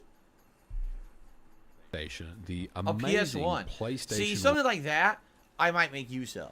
Because PS1 is so old, there's no viable way. A lot of those PS1 games were never ported to modern consoles. You could only play them via the virtual console on, like, PS3, but I don't have a working PS3 anymore. So something like this, maybe Duck Station. Nathan, thank you so much. Merry Christmas to you. One emulator. This emulator, I feel like, is the one that really transformed emulation to become more modern and updated. I think there obviously has been some great emulators over the years. Classic but RPGs, DuckStation man. offers some of the best visuals. Damn, best it murdered them, it best burned them alive. post-processing effects that Damn. really can transform some kind of average-looking PlayStation 1 titles into something that doesn't even resemble PlayStation 1 games. And there are so many amazing and unique features of DuckStation that I simply can't talk about all of them. Look, I have covered DuckStation on a previous episode a couple of years ago, and the emulation has continued to improve. Oh shit, Redemption for those Arc. people that may not be aware, Liquid DuckStation Richard. is a PS1 emulator. And look, PlayStation 1 emulation has been around for a long time, and there are some great emulators out there that do a fantastic job of emulating cool. the Classic PS1. Tekkens. But if you want an emulator that really can transform Tekken the 3. visuals to make them look so much better and really clean up a lot of the imperfections when it comes to PlayStation 1 games, then DuckStation is definitely the one. Not only, once again, you can boost internal resolutions like to a significant amount, even up to 8K on my system. There's also the downsampling, which looks absolutely incredible. I think the modern upscale That's look, Klonoa, the isn't it? dithering Klonoa? is something I that never you played still that. want to see. But there's So that might be one I'm interested in if it would work on my mini PC, Duck Station, only because it's very hard to play PS1 games these days. Very few are ever ported, unless you have a active PS3. I don't have one. Honorable mention. All right, let's go to the next video. It's beginning to look a lot like Christmas, that very special time of year when news bloopers are just as magical as the season. Watch out!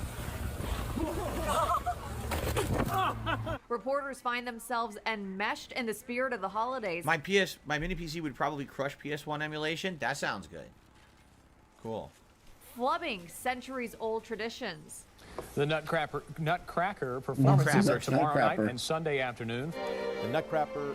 He said it again. Performance is tonight at 7:30. He keeps saying Nutcracker. I died, dude. One can chew. I bet you The are. game claims I died there? That's ridiculous.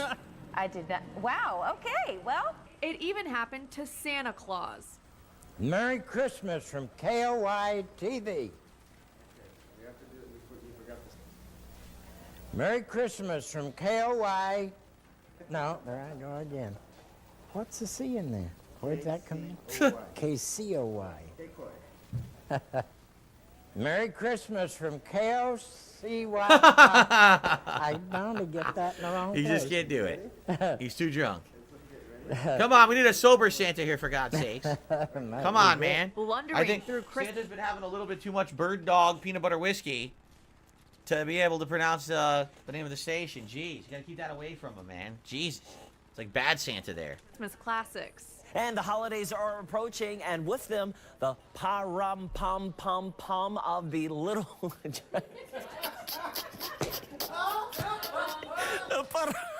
Matt, just take it. Just take it. Pum-pum-pum. Oh, we're going to teach Stefan that song during the break.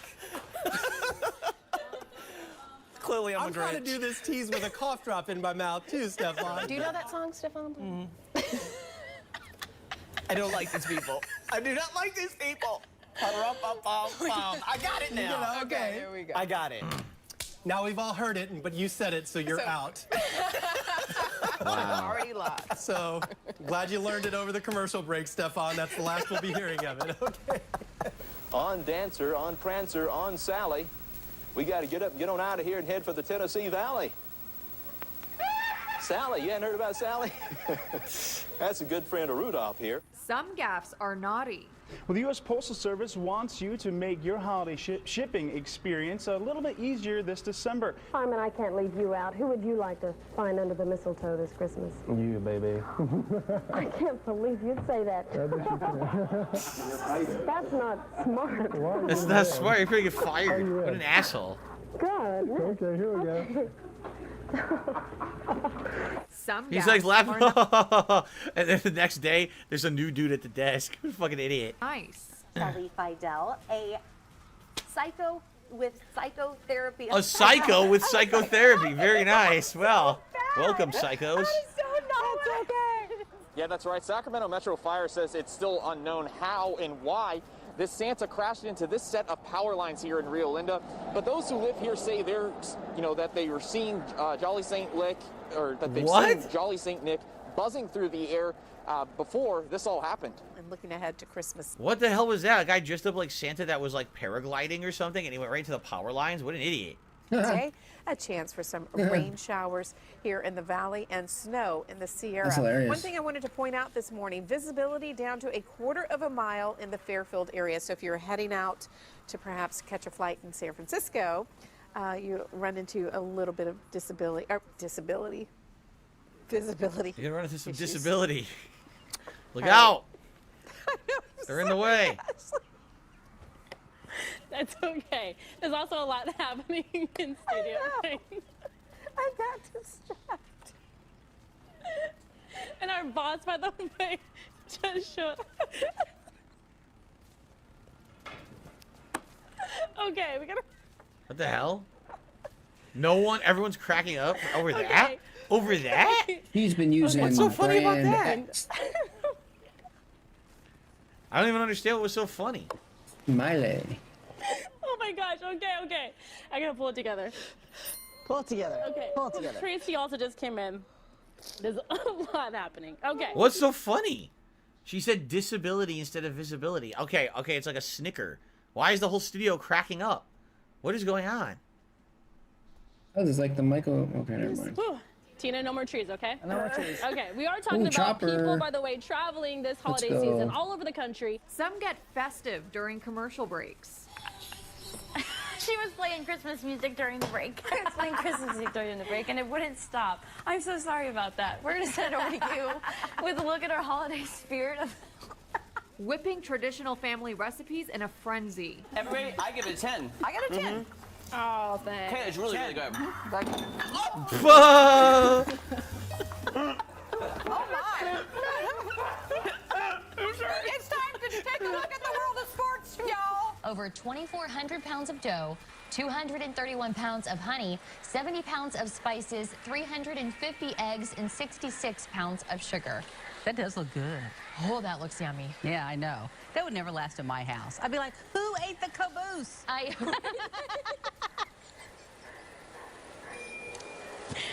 It would be a problem. It would be a problem. Yes.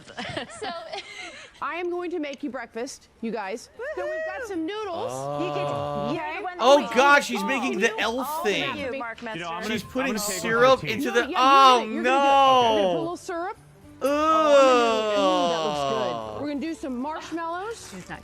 Right here. No, it's supposed to be a joke. You're not supposed to actually make it. Dana, thank you. This is service with a smile, Mark. Okay. Okay. Then we're gonna put some sprinkles on it because nothing is good without sprinkles, as you well know. It adds some sparkle. All right. And we're gonna put a little Pop-Tarts in here. Oh, gosh. Right here. All we're missing is some chocolate syrup. Yummy, yummy. Mark Vester. Oh yeah, here we go. You're gonna have to work out really hard. You're gonna have to work out 4 times instead of just 3 times today. Yeah. Ready? You go right. Oh my God. Yum yum. Oh. Anyway, they actually made her eat it too, which is kind of gross. All right, ladies and gentlemen, that is it for this part of DSP versus the internet. I hope you enjoyed it. We're halfway through. We still got another hour and a half left to go. Halfway, the festive vibes halfway. continue. I mean, you can't get more festive than that right there. Thank you for watching, and I will see you in the next part. Happy holidays, everybody. That's only halfway. Derek, yes, I've seen the Little Drummer Boy from Rankin Bass, but I hate it. I found it incredibly boring and never really watched it more than like twice ever. So, okay. Guys, once again, I would like to stretch my legs, if we could. Let me stand up here, stretch a bit. And we'll continue on with the standard member submissions. See where they go. Yeah, I ranked it. What did I rank it? C yesterday? I don't like that one. I find it very boring. Ow, ow, ow, ow, ow. Oh! And there go my bones cracking. My bones are cracking.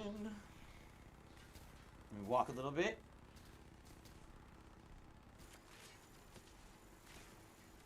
Oh.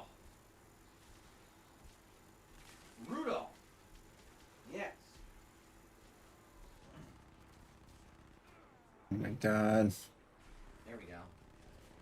I think these are the hardest levels. This map. Very good to get the blood flowing. And now, of course, it's time to drink some whiskey. Here we go. Oh, yeah. Uh-oh. No, I'm not going to do that. I don't just drink randomly during the middle of the day. If I do have a drink, it's usually at night. You know, with my wife. We drink together.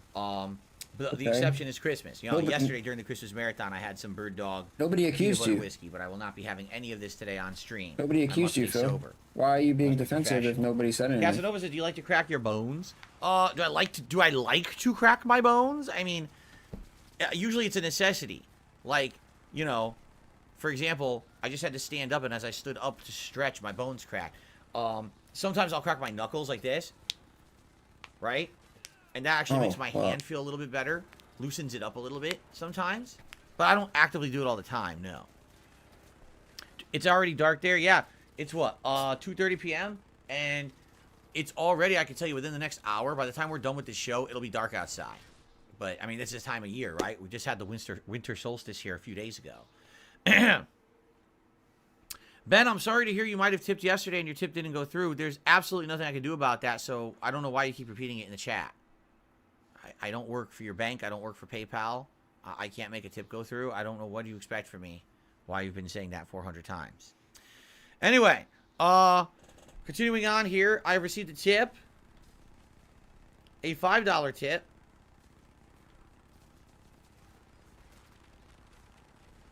From someone named Festive Pink Nipples. Happy holidays to you and your family. Gee, thanks so very much. It would have been nice if you could have used a nice name today instead of a stupid one.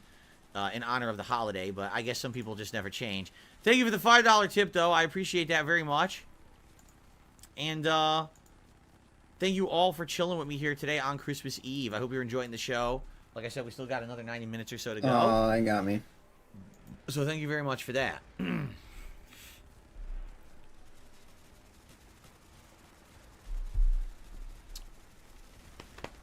Shall we continue? All right, let's continue. I agree, Ryan. Good stream so far. A good mix of stuff. Not all hits, but some stuff's pretty good. So let's continue. All right. Hello, everyone. Welcome back to DSP versus the Internet Christmas Eve edition for 2023. We're now entering part 4 of 6. So I hope you're enjoying the show, and we are now in the standard member submissions. Remember, it is the channel members here who support the channel and also submit all of the clips for this show. Maybe consider becoming a member this week if you want to submit clips for the final episode of 2023 next weekend. Anyway, without further ado, let us jump back into the festive fun and see what else people have nominated. Velkommen alle sammen, og god jul. This is just a quick general history video. Most of you guys have been following my channel for a while, and you're very well read, so you know what I'm about to say in this video already, but there's new people coming into the beliefs and tradition all the time, so this video is for them. And there's a lot of people who come into our religion who are confused by this exact question. So, basic summary, no, Yule and the winter solstice are not the same thing. In pagan times, it was originally... I can't really... His music's too loud, isn't it? His music is way too loud. I think what he's doing is he's explaining the origins of Christmas in Viking, which is cool. I mean, that's interesting, but why is the music so goddamn loud? He has to lower that, man. I can barely hear him. Two separate holidays at two different times. Okay. When Christianity came in, they forced the pagans to combine the traditions of two holidays, and they put it on Jesus' birthday, and that's exactly why we celebrate Christmas the way we do today. So where did this all come from? The idea that Yule is supposed to be celebrated on the solstice is a completely new thing and completely wrong. This was brought into... When was it originally? I'm actually interested to hear when it was originally then. Religion, when, you know, the Norse religion first started getting some following in the US in the 60s and 70s, and what they did was they incorporated a lot of Wicca into it. We call this Wicca true today. It's people who have not necessarily read the sources, but just read some Wiccanized versions of the religion that dated, like I said, back to the 70s. And this is probably what you have most commonly seen on the Wiccan Wheel of the Year. I've never seen a Wiccan Wheel of the Year. I don't know what any of that is. Ostara, Beltane, Letha, I can't even say it. Lunasa, Mabone, I've heard of Samhain because that's around October time. So Yule, according to this, and the winter solstice is late December into January. Okay, I mean, but he's saying that it's not the same as Christmas, but it's around the same time according to this wheel, correct?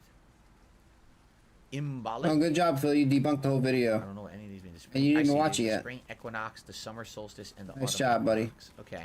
So originally, in actual pagan times, which we do have plenty of sources for this, Yule comes from the Old Norse word Yol. Okay. Now, Yule in the Viking Age was one of the 3 major sacrifices that was practiced in what would be now today in modern January time in the midwinter, and it would have... So here you go. It's a blot for a good year in the middle of winter for a good crop, and a third blot for a summer day.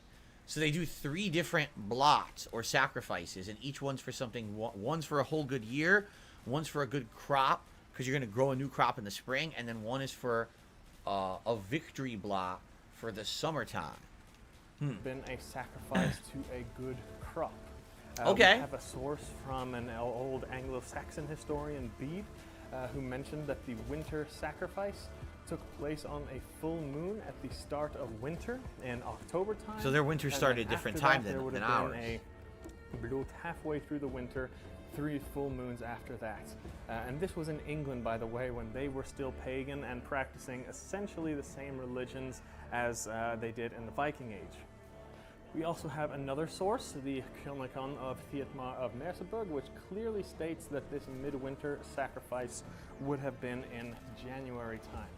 We even have primstavs actually that mark Yule and Look at the those. solstice as. Look at that elaborate art on there. That's pretty cool. Look at that, all kinds of characters that represent different things, I'm sure. Some letters and symbols drove in. I mean, I can't read it, but it's pretty neat. That's a pretty cool piece of history right there. 2 separate days, originally, like I said.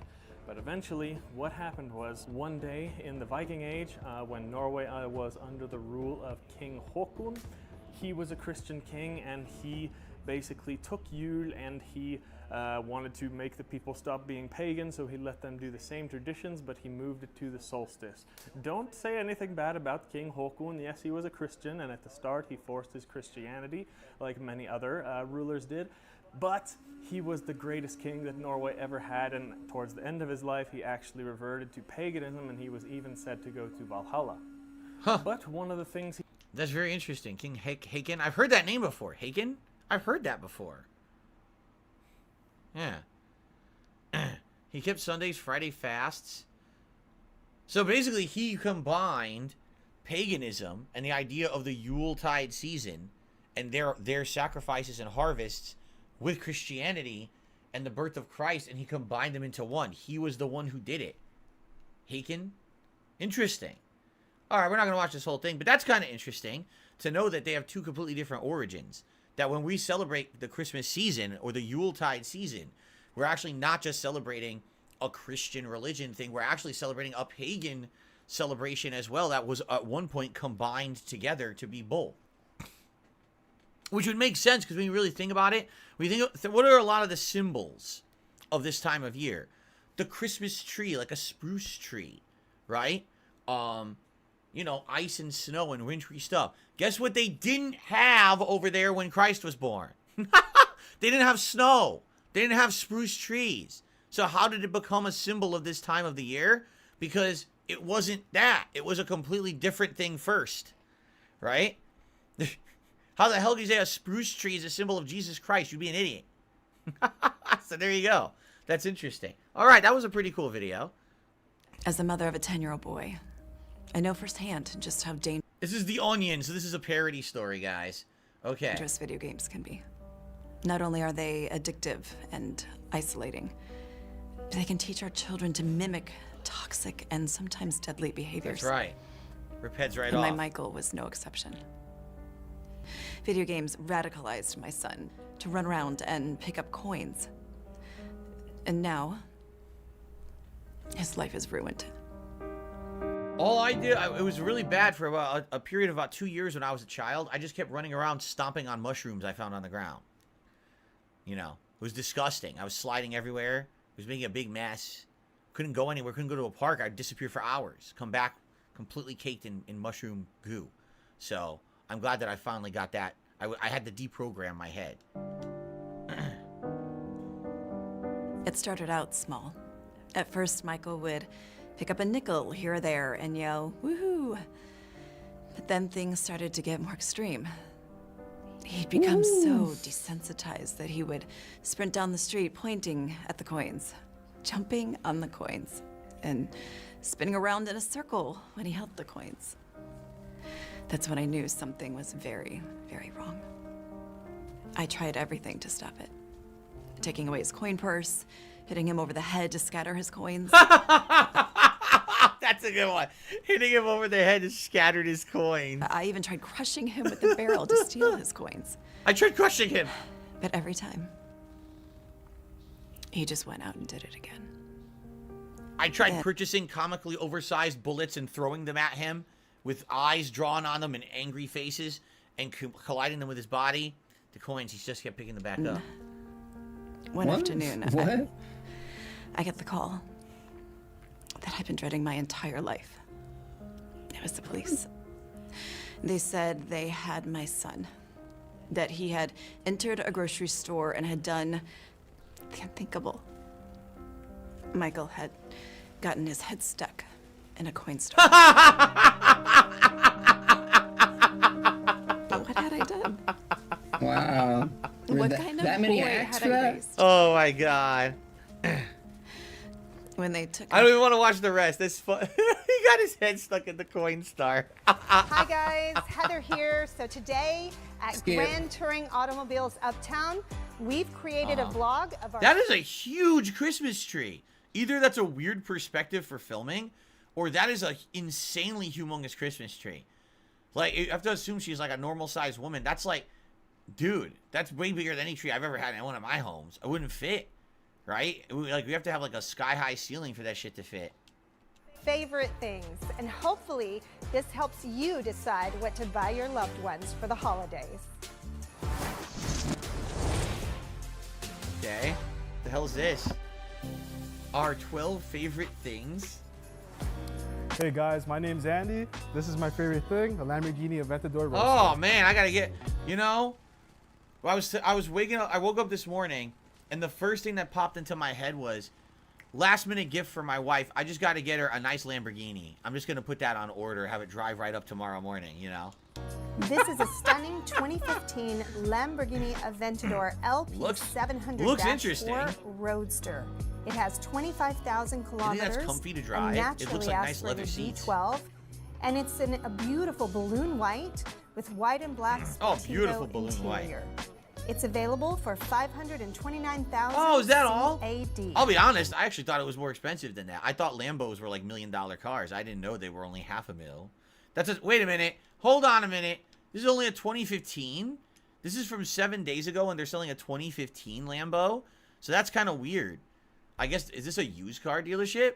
Why are they selling a 2015 Lambo? I want a 2022 or 2023. I wouldn't go for the 2015 Lambo. What is this, a discount?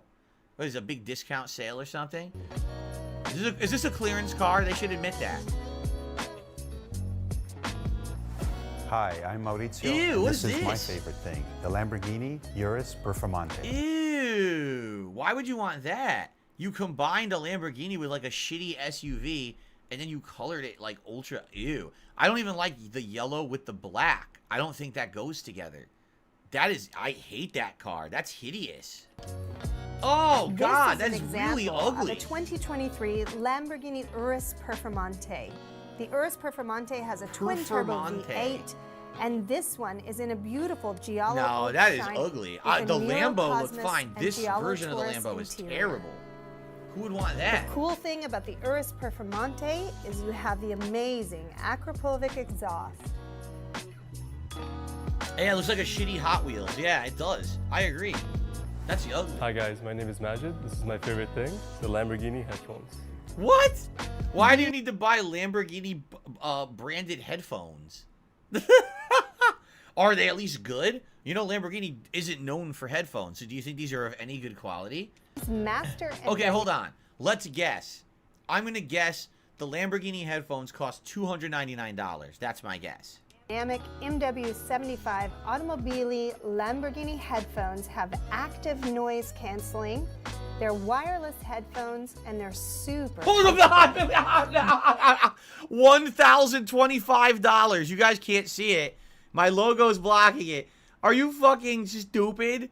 You're gonna pay $1,025 for a Lamborghini headphone? That's not even like an audiophile company, and you're gonna spend that much money?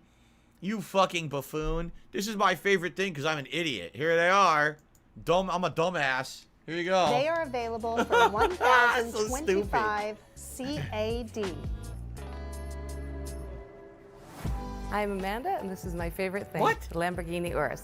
No, what to say? We just saw this. They should have told them no duplicates. And this is like powder blue, baby powder blue color. Look at this. Next is a 2021 Lamborghini Urus. This has a twin. Great. Let's skip ahead. Now we already saw this. Wait, someone's favorite thing is a tire?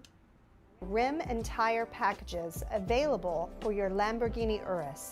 If you're interested in the current It's a stupid tire. No one cares about that. What's this? Beautiful Giallo Taurus contrast stitching is definitely... Your favorite thing is a duffel bag? Wow, they're really stretching for this video, huh? Right? Your favorite thing is a duffel bag. Amazing. Something that will enhance your travel. It's available for $3,400. What the fuck? did they just say? What did they just say?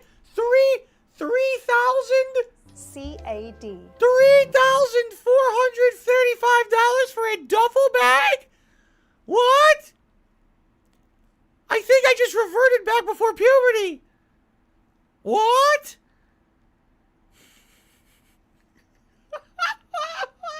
Homie turned into Mickey Mouse, yeah? Can anyone explain The hell? a $3,000 duffel bag? What the fuck is that made of? Is there $3,000 of cash inside the duffel bag? Then at least that would make some sense. If you open it and there's stacks of cash. Let me help you out, bro. But who the fuck would buy that? Let me help you out, bro. It's Lamborghini. You'd have dude. to be an asshole.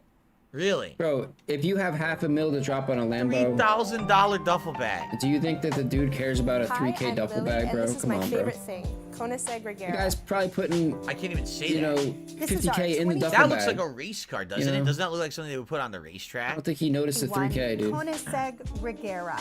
This car was You know, available. It's sold. people can afford it, The owner whatever. enjoyed Phil, it for you're the season, obviously and you're not now in it's that back echelon, so available just don't again. worry about it, dude. It's in a stunning Nordic light blue. beyond you, What is dude. with every car being baby blue? Who the hell Just wants like I don't baby worry about powder it. blue? With a Why white would you? interior, and it even has 24 karat gold inlay. The only thing that the seats look comfy, don't they? The seats look very comfortable. But outside of that, okay, how much do you think this is? This has got to be $1 million car. This one, right? It is available for $3,300,000. Oh, $3,300,000. I understand. Okay, gotcha. Oh, now you get it. My name is Johnny. Now you get it, and dude. This is my favorite thing. You get the it? Aston Martin DBS. We've seen the Aston Martin. I've 770 driven some of Volante. these in racing games, right? Next, we have this amazing 2023. Now, let me tell you, this is going to be very affordable. Everyone knows that the Aston Martin is the most affordable of the luxury vehicles. So I'm going to say this one will be a cool $1.4 million. Aston Martin DBS 770 Ultimate Volante. This beautiful car is in a spirit silver paint with an onyx black and chancellor. Oh, it's only interior. $658? Only $658,000, guys. What a steal. What a holiday steal. I got to make some calls right after this, I feel. I think we've seen enough of this video, by the way. Thank you, Little Shingamake, for the super chat. He says he tried eggnog. It was tasted really sweet. Eggnog indeed is supposed to taste pretty sweet. Although good eggnog is also savory and has a bite from the liquor. So, what a steal of a deal. I got to call Santa and tell him I changed my list. I need the Aston Martin. All right, let's On continue. December 25th, Christians all over the world celebrate the birthday of Jesus, Christ's Mass, or Christmas. But the stories in the New Testament never talk about the date when Jesus was born. There are only two Gospels that talk about the birth of Jesus, Matthew and Luke, and both of them agree on a lot of things. They agree on the place of Jesus' birth, Bethlehem. They agree on the name of his mom and dad, Joseph and Mary, and they generally agree on the time when he was born, under the reign of Herod the Great. But there is no mention when in the calendrical year this More occurred. dented religion so why videos. December 25th? A super popular theory today is that the ecclesiastical authorities chose December 25th to coincide with a Roman holiday, either to help spread Christianity or to put a Christian label on an already popular pagan holiday. I was just going to say, just like they did with the Norse as well. We literally just saw the other video where they combined the Yule season with Christmas, and now they did it with a Roman holiday as well. That sounds right to me. It sounds like they just did it with everything, right? Today we're going to look a little bit more closely at the pagan origins theory of December 25th for Christmas. Parts of this theory may actually be historical, but there are a few problems with it that should make us a little skeptical. Religion for Breakfast is the name of this guy's channel. So here are the main arguments for the pagan origins theory of a December 25th Christmas. First of all, by the time Christianity started becoming popular in the 3rd and 4th centuries, the Romans had already been celebrating a huge festival at the end of December for centuries, called the Saturnalia. Now the Saturnalia shows the god Saturn. Okay. up all throughout Roman literature, but no single text describes the festival in its entirety. So ancient historians are left trying to piece together a fragmentary record to try to get an idea what this festival was really like. To make matters even worse, the ways people celebrated the Saturnalia differed wildly depending on your region or your era. So that is to say, if you celebrated it in Italy in 100 BCE, You're going to celebrate it differently than if you lived in Gaul in 100 CE. The Saturnalia was the festival of the god Saturn and was at its height celebrated between 200 BCE and 200 CE. Celebrations began on December 17th, and they could go for either 3 or 7 days depending on the historical A period. whole week. We say the 12 days of Christmas, they had about a week of Saturnalia. And the festivities could include public banquets or sacrifices at local temples of Saturn. But the biggest part of the Saturnalia was private household feasts. And I'm not talking about small kinship groups. Some Roman households were huge. Like I talk about in another video, the Roman household could include the 4 male head of the stolen household tires, called 3 Pontiff big Familias, dents, along with 2 all his big kids, tips, his and slaves, an and his e-beggar slaves' in a kids. pear And these tree. Saturnalian family dinners were pretty weird because they ritually enacted role reversal. The Roman author Seneca writes that the masters dined with their slaves Wow. during Saturnalia, which is Interesting. a huge deal for a society as socially stratified as the Roman Empire. And these festivals were pretty wild. Plutarch writes that the feasting goes on for days, and Martial writes about Roman freedmen hanging up their togas and putting on brightly colored party garments for the festival. Other Roman authors write about freedmen and slaves alike getting drunk, gambling, and arguing about philosophy. The argument goes that by the time the Roman Empire was being Christianized, the Saturnalia was so deeply entrenched in Roman society that it couldn't simply disappear from the calendar. No matter what, the Romans would be celebrating something in the month of December. So there you go. So they combined so many things. They absorbed Yule and made it the Yuletide season and absorbed all this, the symbols of the Yuletide. They absorbed the Saturnalia and turned the idea of getting together with your kith and kin, but in this case, even your slaves and their families, and getting a ginormous family get together with a feast. They absorbed 5 that from the horses neighing, Saturnalia. 4 And stolen so basically tires, 3 Christmas big actually dents, is 2 an big amalgamation tips, of all and of a these different e-beggar holidays in into a pear one. tree. That's interesting. We learned a lot today on this stuff, right? Are you guys taking notes? Because just so you guys know, I am going to quiz you all. There's going to be a written test at the end of this stream today, and you have to get at least a 70% score. If you don't, I can't let you go, and you have to stick around on stream and miss your Christmas. So, anyway, let's continue. If you love A Christmas Story, then stick around, because you're about to discover 25 behind-the-scenes facts about this Oh, and Christmas. this is short. It's only 4 minutes. This is perfect. We'll watch this and we'll split the part. Bills cool. is- Bills so, is Christmas for Story, I 12. absolutely love this movie. This is actually my dad's 12 favorite Christmas unpaid movie of all bills. time. I watched it a ton as a kid because I used to play it all day. My dad likes to watching it at least once. Let's see what we get here. This movie classic. Peter Billingsley was the first to audition to play Ralphie in A Christmas Story, but the director Bob Clark didn't want to use him at first because he thought Peter was too well known for being on the TV show Real People. Oh, I've never even heard of Real People, so there you go. But Clark looked over Peter's audition tape again and realized he was Ralphie and decided to put him in the movie. Many of the kid actors were actually much older in real life than their characters' ages. No, the funny part is if you look, Ralphie looks pretty young, but a lot of the other kids that are supposed to be in school with him look like they're way older. If you notice, if you take a look at the movie, you'll notice that. Can you guess how old Peter Billingsley was? Make a guess in the comments below and stick around to the end to hear the answer. Most of the snow you see in the movie was manufactured with detergent or snowmaking machines used for ski resorts. Detergent. Imagine rolling around in detergent that's supposed to be snow. Ugh, this smells like soap. Oh my god, it was supposed to be Jack Nicholson? Jack Nicholson was the first person considered to play the old man. Wow. And he even liked the script and was very interested to play the part. But he was too expensive to hire, so they went with Darren McGavin instead. Well, Darren McGavin did an amazing job in that movie. I think it's better to get someone like him because even though he was also known, this became his quintessential role. Jack Nicholson already had a bunch of known roles. Jack Nicholson? So this would have just been just another one for him. That would have been Wow, lit. when I think of A Christmas Story, I think Darren McGavin, that's exactly what I think of him when I think that's the role. That would've I've seen him in changed other everything. movies.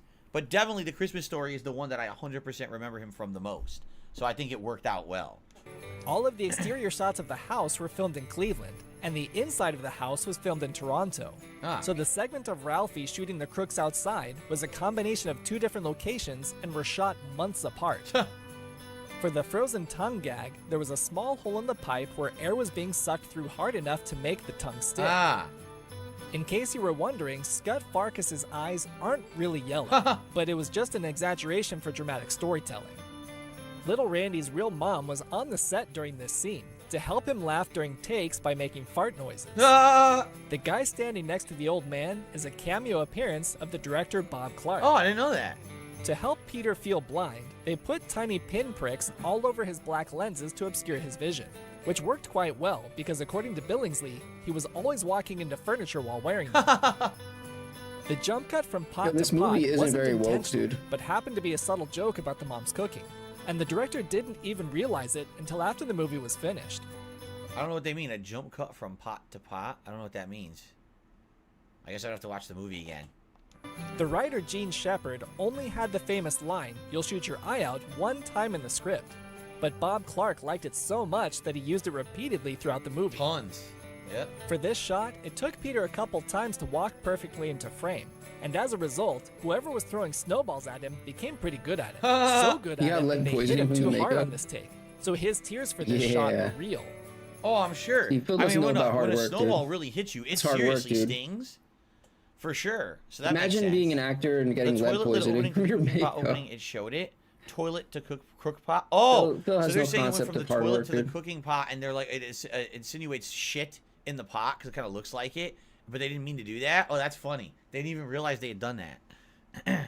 For the parade, they used Disney character costumes before getting permission to use their appearance. Oops. But to their surprise, when they showed the footage to Disney, the executives thought it was great and were glad to have their characters involved in the movie. Oh, that's good. Unlike the Disney characters, though, they could use the Wizard of Oz characters without needing permission, because A Christmas Story was an MGM film at the time. Right, they had the same rights. The They had bearded the man- rights to use it. It was the same company.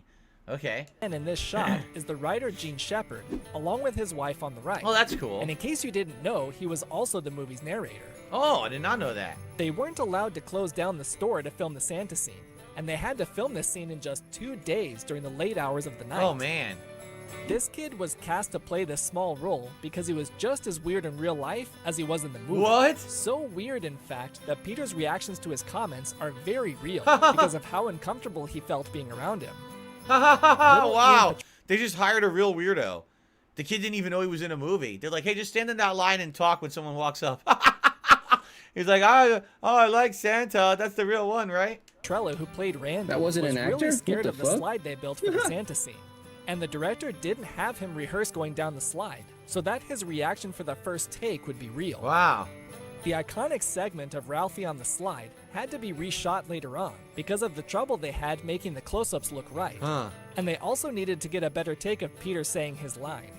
The truth is, I'm glad they did that because that's one of the most iconic parts of the movie. So it's good that they did reshoot it. They just grabbed To a cover random the trees dent, in dude. They were snow, like, yo, they you want calculated how much want weight something the to trees do? could hold without damaging Damn, them. look at that. And then they Yo, sprayed let's them all down laugh with at water this to dent, let it dude. all Let's freeze get overnight America to to laugh create at this this shot of a random white dent head, Christmas dude. Let's morning. throw him in this movie.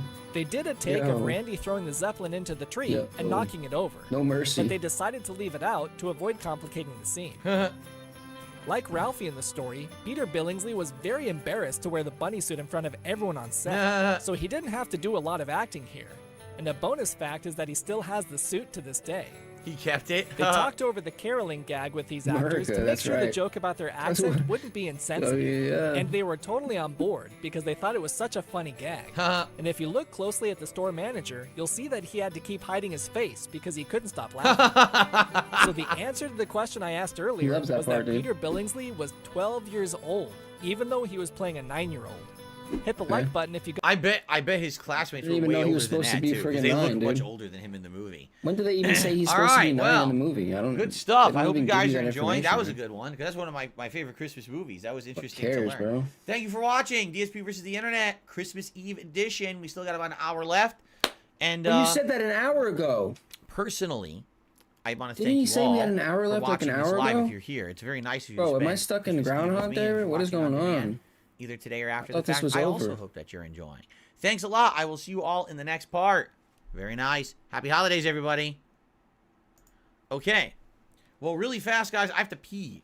It just hit me, so I'm just gonna I go. swear, pee he quickly. said I'll an be right hour, back. like an And then hour ago. we actually have to do Q&A. We have one person who submitted a bunch of Q&A questions for today, but they are Christmas themed. So we'll do those, and then we'll continue on here. I'll be right back. Big ups, Mind Hive. Seriously, greed is massively strong. I need subs. Send me donations and subs. Give me the money. Okay? I have a 10-year plan in a business degree. No budget can contain the money flowing from me. Oh, what's up, Pepsi? Fam, I be dropping these G's. They got nothing on me. They got nothing on me. Buying statues, leasing Beamers. I'm the most prolific of the Shout out to Derek Loves Lemurs. Then I leave her. Shout out to Derek Loves Lemurs. I did nothing wrong. Maxed out 13 credit cards. Wasn't even trying hard. The pandemic buried it with fun in the backyard. $500,000 fill time for an emergency. I got 2 big bills ready for scope leaving. What is the greatest donation? I'm crowdfunding. Wrote off my Xbox and PlayStation. What is the greatest donation? Like 100,000 hustling so hard. I can't take a vacation. I will make piece receipts with my paper. Receipts, add your bot to a spreadsheet. Piece of shit. If LTG pays me 5 G's, then I'll show him my gap. That goes act. And a private react contribute my tribute. No fucking chargebacks. Okay? Seriously. What is the greatest donation dash wanted intervention for tax evasion? What is the greatest donation evil winner?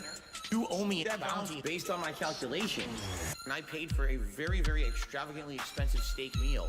The most expensive meal I've ever had in my life. I got the chair, the most expensive possible. This TV is pretty pricey, top of the line. I got paid for your stupidity, for your failed troll attempt. I made money. The most expensive vodka I've ever had was Grey Goose. Business class internet, the most expensive possible. I don't even want to tell you how much that was. That was the most expensive thing I bought, and that was exclusively supposed to be for this. All right, so I just want to say thank you to Little Shake and Bake who had done that super chat and said I tried eggnog and it was amazing. It tasted really sweet. Typically, yes, the eggnog does taste pretty sweet. A few of them taste a little bit more savory, but in general, yes, I found that eggnog has been pretty sweet for me when I bought it. The one that I got, the Pennsylvania Dutch, is sweet, but also a little bit more alcohol flavor, which I actually liked. Derek, you taking off? All right, man. Anyone who's taking off now, we're still here for another hour, but anyone who's taking off now, happy holidays to all of you. I certainly hope that you will have a good, safe one, and I will see you all on Tuesday, hopefully. Okay? Cool. Let's get a little shake and bake on the leaderboard. It looks like that's all I got to shout out, nothing else. And we're going to continue on. I just got to get the Q&A questions opened here. Excuse me. Excellent. Okay. Yeah, let's get the Q&A stuff. Okay, my gun's not working, here so. to answer. It's all, like I said, it is Christmas-themed questions this week, which is nice. Excuse me, that is really disgusting. I'm sorry about that. Here we go. Here's the channel. And the tab. And the question. Here it is. Well, the question. Somehow shoot is now binded to left to move left. Wow, this is fucking great, dude. Cool. It's actually a series of interesting Christmas questions, so I'll be happy to do these. Everyone ready? Here we go. Why is my shoot unbound? Hello, everyone, and welcome back to DSP versus the Internet Christmas Eve edition for 2023. It's been a great show so far. Lots of festive holiday vibes. Personally, thank you to everyone here who's chilling with me on live on the stream. And for those of you watching on demand after the fact, I hope you're enjoying the vibes as well. It is time for us to do Q&A. Once a week, we have a little bit of the segment here taken out for those who are super members of the channel to ask a few questions. And this week, it looks like all of the questions are holiday themed. So let's see what people have to say. First question. At all of your previous jobs before you had YouTube as your job and streaming, did your jobs ever have a Christmas party, and did you ever attend? Well, no retail jobs really have a Christmas party, so nothing there. There really was no Christmas party when I worked at that Wells Fargo bank-style job. Really, the only job I ever had that had a Christmas party was when I worked at the helicopter place. And they did have an annual Christmas party event. I usually did not attend. I went 1 year, and that was actually the first time ever in my life I was introduced to having fresh roast beef with horseradish.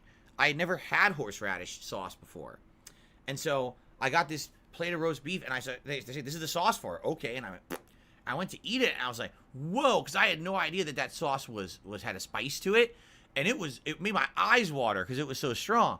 But I actually loved the flavor. I was like, wow, that actually really works with beef. And from then on, I enjoyed roast beef with horseradish sauce. Outside of that, there was some drinks and stuff. You know, I hung out with a few coworkers, but nothing too crazy. It was, You know, they basically rented out like a ballroom at a hotel nearby. You go in, you have a few drinks, you eat some food, you schmooze a bit, and you're out of there. No, I didn't do anything too crazy. I don't have any Christmas party stories or anything like that, because I only went to that one ever and nothing really happened.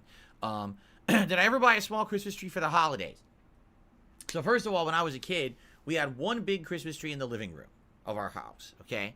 Then my parents decided to get myself and my cousin each our own individual mini Christmas trees that we would have in our bedrooms. And we could decorate these however we wanted. See, my mom liked that because she liked decorating the family tree how she wanted. And then I would have my own tree. I would decorate it how I wanted. And my cousin had her tree and she would decorate it how she wanted. You see? So, hey, I would have ornaments that were like, you know, superhero related and stuff like that. You know, gonna put a Ninja Turtle ornament on my tree in my room. That doesn't go on the main tree in the living room, though. My mom wanted to have her own kind of decor and style for the house, so couldn't have that mixed, right? So, yeah, I actually had like a small tree. I would say the tree was probably 2 to 3 feet tall in the bedroom, and it had its own little lights and little star and things that I would put on it. Now, after that, you know, as I grew up, no, I didn't have an individual tree in my room, and I always had a full-size tree. When I lived by myself, remember I had the place back in Connecticut, the condo. Always had a full-size tree there that was my own. And then when I moved here, I actually bought a really nice pre-lit tree that I had for many, many years. But now it's broken, actually. It doesn't work anymore. And then when my wife and I got Jasper, we were like, well, we're not going to get a full-size tree because we know a cat is probably going to climb in it. So we ended up getting a small tree again. And I would say the tree we got was maybe 2 feet, maybe 2.5. Small. You could put it on a coffee table and decorate it. And it was pre-lit with some lights, and it also had, like, these little berries. I don't know what they were supposed to be, like maybe mistletoe berries or something. I don't know. And some, like, frosting, you know, on the tree to make it look like it was outside. And we added lights to it, and we added some ornaments to it. You know, over the years that we had it, we had, like, our engagement ornament, our marriage ornament, and stuff like that. We actually have an ornament that says, hey, Jasper, and stuff like that. We had that tree for about 2-3 years, and then it broke. It wouldn't turn on. The berries were coming off of it. The good news is that Jasper never attacked that tree because it was small. He never thought of it as like, oh, that's a tree for a cat to climb in. And we've intended to get a new tree, but it never really works. Like this year, we 100% were dead set that sometime in like November, we wanted to go out and get a new tree to replace that one. And then what happened was I got sick. We both got sick around late October, right? Early November with that. We think it was COVID. And then after that, basically every week that we were out, we were so backlogged on stuff. It was like, okay, so we're going out and we have to do all of our doctor's appointments, this and this and this, and do everything together. We just never had time to do it. So it's kind of been like the last 2-3 years we wanted to get another small tree and we just never had opportunity to get one. We definitely want to get another one at some point. What's the latest I ever went Christmas shopping? I don't recall necessarily ever doing last minute Christmas shopping. When I was a kid, a lot of the times we had this like Christmas fair at my elementary school where you could buy little knickknacks and things. Like I would get something for my dad, my mom, and other people there and give it to each of my family members as like a, you know, a nice personalized gift. As I got older, typically I would order ahead. Like I would always get something ahead. Almost always. I don't really recall ever rushing out the week of Christmas to try to buy Christmas presents or anything like that. Have you ever had a year where you celebrated Christmas by yourself? No, and the reason I say that is... Okay, hold on. Yes. When I lived in Connecticut, I was always near my parents. So I would always celebrate with my family. I would go over there, you know, even if I didn't live with them, I would go over there and have the Christmas day with my family. When I moved out here, obviously I was always, you know, together with someone, except for 1 year. 2017, you know, I had broken up with my ex. By the end of the year, I was dating my wife, but we weren't engaged or anything yet. She came out and visited me, but not Christmas. Like, I remember it was either earlier or I can't remember exactly when. It was either right before or right after. So she was here with me and we celebrated Christmas together, but it was early. And then the actual Christmas day, I actually spent by myself because she had already flown back home. That was before we lived together. So that was it. Yeah, I would say that 2017 was the only Christmas I actually spent by myself. Every other Christmas I was together with other people. So, do you send out Christmas cards every year? Yes, but it's a short list. It's not a giant list of, you know, if I still had a lot of my family members from back in the day who I was friendly with, probably I'd have a giant list. Like I told you guys during my throat clear Christmas, says you're yesterday, lying. my Christmas, Christmas marathon podcast. I told a story about how I used to have a lot of family members we would get together with around the holidays, but the family had this weird falling out that I still don't understand to this day why it happened. So because of that, I don't really have interaction with any of my family members back home anymore. So, you know, we have a few friends, my parents. Why? We send out a few Christmas cards a year. That's weird, We dude. try to do it right away. Like we did it first week of December this year. You don't interact Got it with out of the anybody in way, your so we're family? gonna get them before Christmas, and that's that. So, there you go. Thank you very much for asking those holiday-themed questions. I actually really appreciate that. Sarah says, are you allowed to have superhero ornaments on your tree now, or does Kat do all the decorating? Why would I want superhero ornaments on my tree now? I'm an adult. You know, I grew up. I wouldn't want that. I would want nice things that we shared together. I wouldn't want a superhero on my Christmas tree. You know, I would want ornaments that my wife and I would go and buy together and put on the tree. That's actually what we did. We had bought the tree and we went and bought a whole bunch of nice ornaments that we got together and we agreed on that we wanted to decorate with. So, Why do you have to agree on decorations? Here we go. Ladies and gentlemen, we're in the home stretch. About 45 minutes left here on DSP versus the Internet, episode 44, Christmas Eve edition. Let's see what other videos you've got for me. Do I miss relatives bringing up negative things about my life during Christmas? Bro, I say that all the I was time, a kid angst. when I got together with my family. Because he always he defends I don't himself think I ever brought up for negative no reason, things because dude. we were all kids, you know? I Hey, never really celebrated I don't know Christmas why my as an family adult with my doesn't family like, members besides my parents. doesn't want to hang out I with me. never I saw them do. much You after did that. something, bro. Okay, ready? And I'm not. Well, listen to him. In Of course he 1899, did as the something. world was awaiting the arrival of the 20th century, a group of French artists were who asked would to wanna hang around imagine him, what dude? life would be like 100 years into the future, in the year 2000. They accepted the challenge. In the year 2000. Sorry, I've got goo in my throat today, so it didn't sound too good. And they took it seriously. After all, they were told that their work would be displayed at the Paris World Exhibition in 1900. They talked to scientists, businessmen, and thinkers of the day to compile a list of innovations that could possibly be in use by the year 2000. The vast majority of the images that I'm about to show you were made in 1899. Some of their predictions are laughable, some are almost right, and some are surprisingly accurate, and some are ahead of our time now. Never mind 2000. These images would go on to be used as cigar box inserts, and then for 70 years they were completely forgotten, until the 1980s when Isaac Asimov acquired a set of them and published them in a 1986 book entitled Future Days, a 19th century vision of the year 2000. The images that I'm about to show you show just how far humanity has come. Things that are normal and commonplace for us today couldn't even have been imagined in 1899, but they had a really good shot at it, and in some instances they almost got it right. Please sit back and enjoy L'an 2000, literally in the year 2000. Okay. Ships powered by steam at this point. This is a poor start for their future predictions. They wanted to have a ship underwater riding on a whale. So it's kind of like a submarine, but it's powered by sea life. Or controlled by sea life. Huh. Maybe the previous picture was a pleasure cruise underwater. It looks like everyone has hopped off the whale-powered sub They're for a playing game polo of underwater underwater? croquet. How would you do that? This is entitled Torpedo Plane. 4 years before the Wright brothers had developed powered, controlled, heavier-than-air flight, we were already predicting that war would be fought in the air. Wow. Sadly, they got this one right. Yeah, they did. They actually This did. one is entitled Battle Cars, but they've correctly predicted the armoured battle tank. Yep. None of this existed back So along then. the right lines here, we do have a lot of labour-saving gadgets these days, but having all of your beauty needs met at the flick of a switch is still some way off. Still gotta do it yourself. No self-combing robots. Oh dear, it looks like the croquet game has been interrupted by a giant octopus. They seem to think that we'll be spending a lot of our time underwater at the turn of the millennium. At first What is glance, this? this looks crazy. The teacher is feeding the machine with books, and the knowledge is being fed into their brains. So basically, it's an auto teacher machine. The teacher selects the criteria, puts it into the machine then transfers that data into their heads. I mean, I guess you could say online learning courses are kind of like this, right? Especially like the ones we had during COVID, online courses.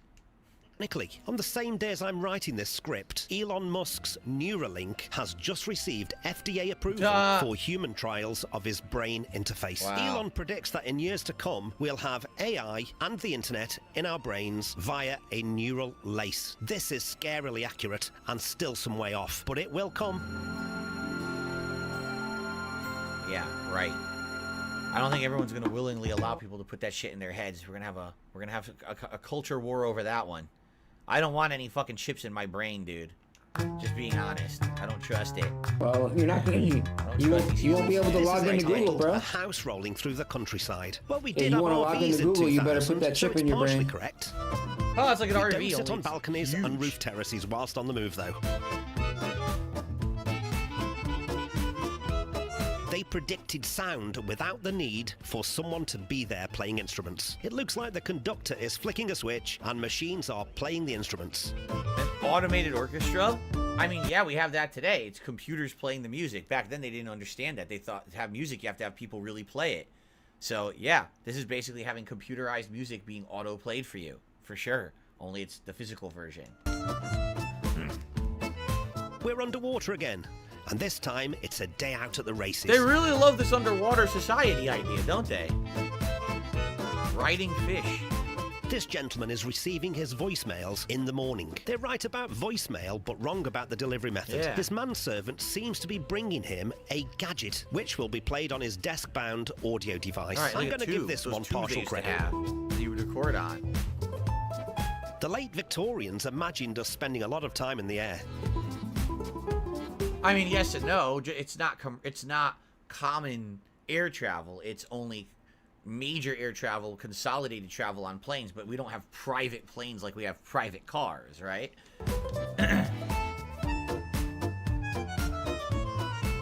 They envisioned law enforcement with high-speed chases on powered bikes. We don't have the inbuilt riot shield, so again, partial credit.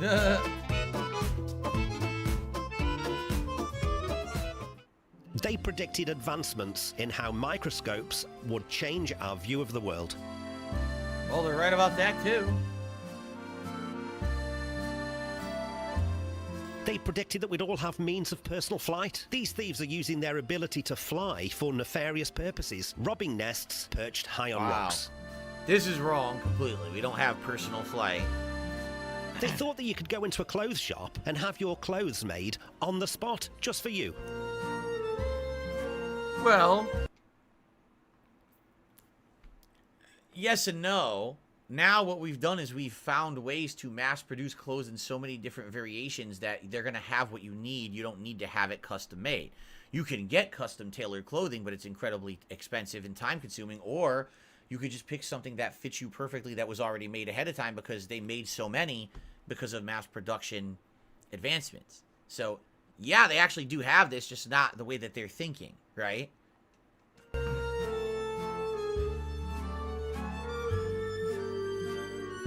This one is entitled Intensive Breeding. The eggs are fed in at the top, and chicks are delivered via a chute.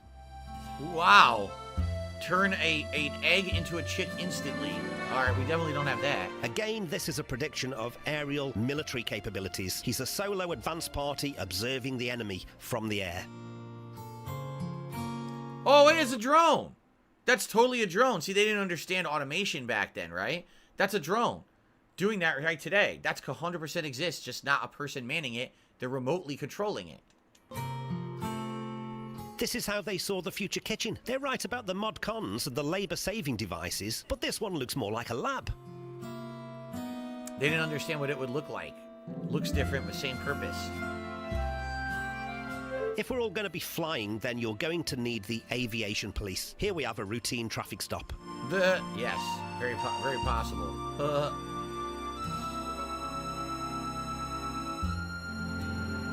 Fishing for seagulls whilst underwater. Maybe they're predicting climate change and the rising of the seas.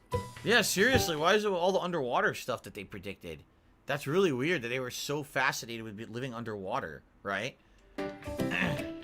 I'm giving this a partial credit. Farms are now industrialised with incredibly efficient machinery. This farmer is managing his crops with just a flick of a switch. Maybe in 20 years, with the development of AI and robotics, this image will be even more accurate. Sure. Very true. We're close now. As a farmer myself. Printing a house. Incorrect for the year 2000, but spot on Automation for makes it 2023. easy. The architect is pressing a button and the house gets printed. Technology that is available today. Yeah, they actually do have 3D printed houses now. That's true. I mean, I'm sure they probably suck, but they exist. They predicted They don't electric suck. trains. Probably better than your house.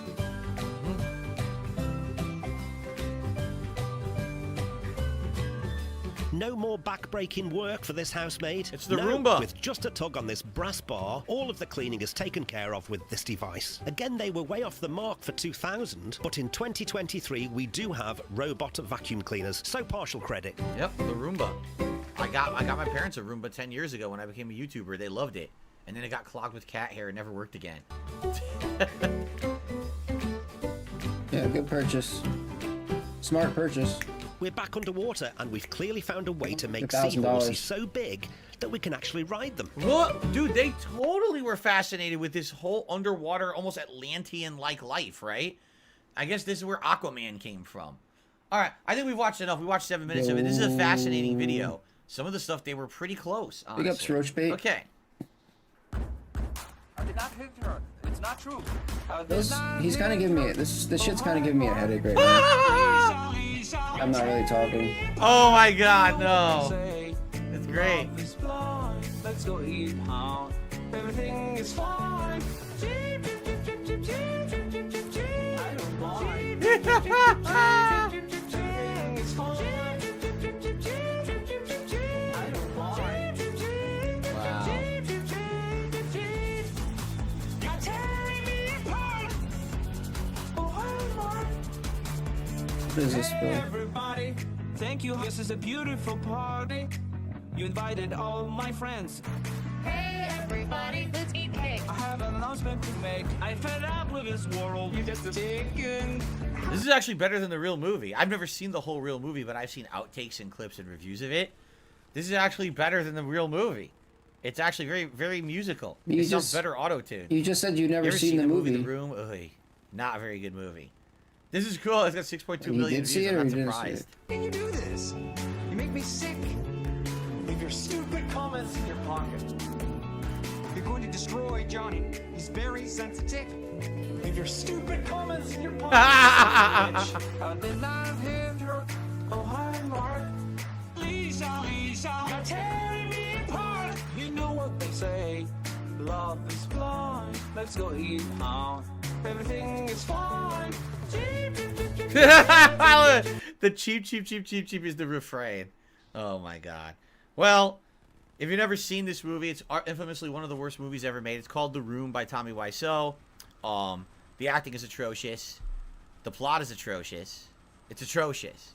And everyone has actually studied the movie and microanalyzed it for all the ways that it's bad and use it as like a case study almost of filmmaking in a lot of ways. So, to hear autotune is actually kind of funny. Oh yeah. Oh yeah. Too Far Away Times, the theme of Chrono Trigger. So good.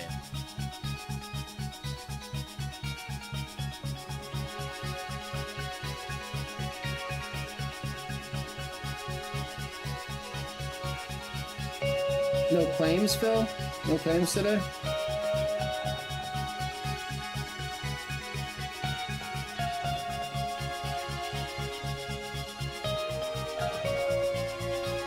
What kills me about this game is that, I mean, we just played it in the summer, and I absolutely still love this game.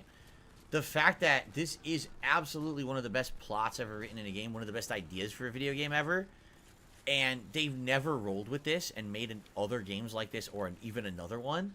Like, I know Chrono Cross is supposed to be a sequel. It doesn't really play like this, but apparently it has plot lines that continue to it. With all the remakes, right? All the fucking remakes that they have made a zillion times in gaming, how in the holy hell did they not think, oh yeah, you know, only one of the most well-reviewed, respected games of all time, why don't we redo this in modern ways? right? Imagine if they redid Chrono Trigger. Modern graphics, modern voice acting, right? Remixed music or redone music with orchestral No, but then and we everything, complain. you know what I mean? Then we complain that they remake everything. And they added stuff to it, so Let it's it not be, just the dude. same game, but they added Just extra let it be content, how it extra was, plot dude. lines to it, extra outcomes, because that was one of the coolest thing about For the once, game. dude, Is just seeing all let the different something be. outcomes you can get, right? Why in holy hell did they never do that? They'll remake all the shit, right? We'll have 12 versions of Last of Us. That's why it's shit. 400 remake Because they Call keep of remaking Duties. it, dude. Let They're them not gonna not remake one remake of the it, best bro. games of all time with music like this. Imagine if this was the They don't song need of to the actual remake fucking it. game. Fine, Right? it was good. Why do they not remake They that? don't need to. It's stupid. Oh, you're stupid, dude. You're stupid. You're They actually absolutely stupid, should do bro. that. They redid Final Fantasy VII before they redid Chrono Trigger. What the fuck? And Final Fantasy VII is good, but come on.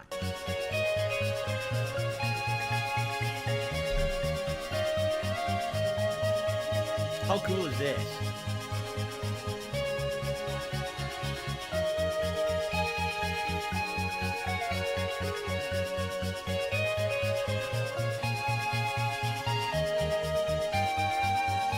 That's a cool, unique guitar. Look at the top of it.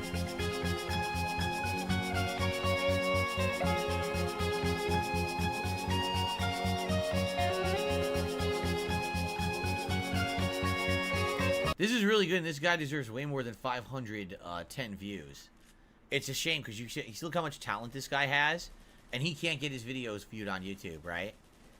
No one will watch this. Instead, we'll watch a bunch of shitty drama videos and prank videos and dumb shit. Who, Phil? But not someone who actually has, like, talent. Who? Why would we watch that? That's so old YouTube. We don't need to watch those videos, right? How he generalizes every single person that exists on YouTube. How did he get me? Who got who?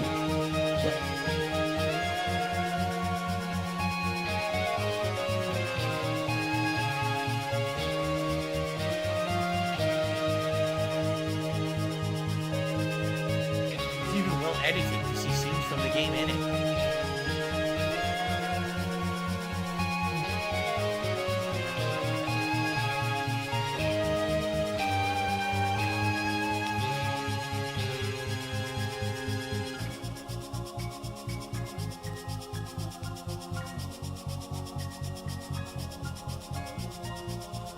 He's singing too. That's actually him singing. Holy shit, I didn't even realize that. He's singing, playing the piano, and the guitar, man.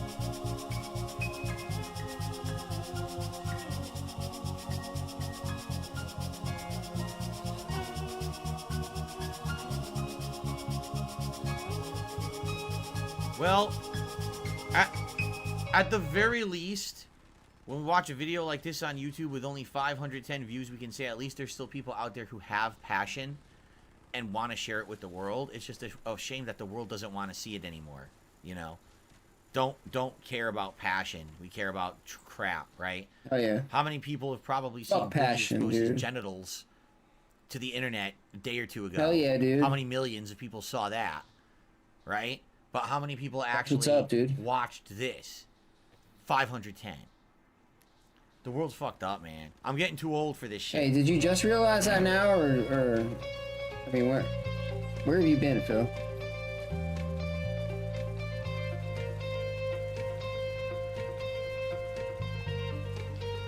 P&F?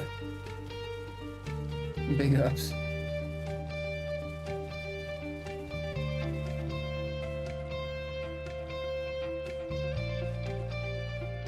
How did you get me, dude? No way, bro. So good.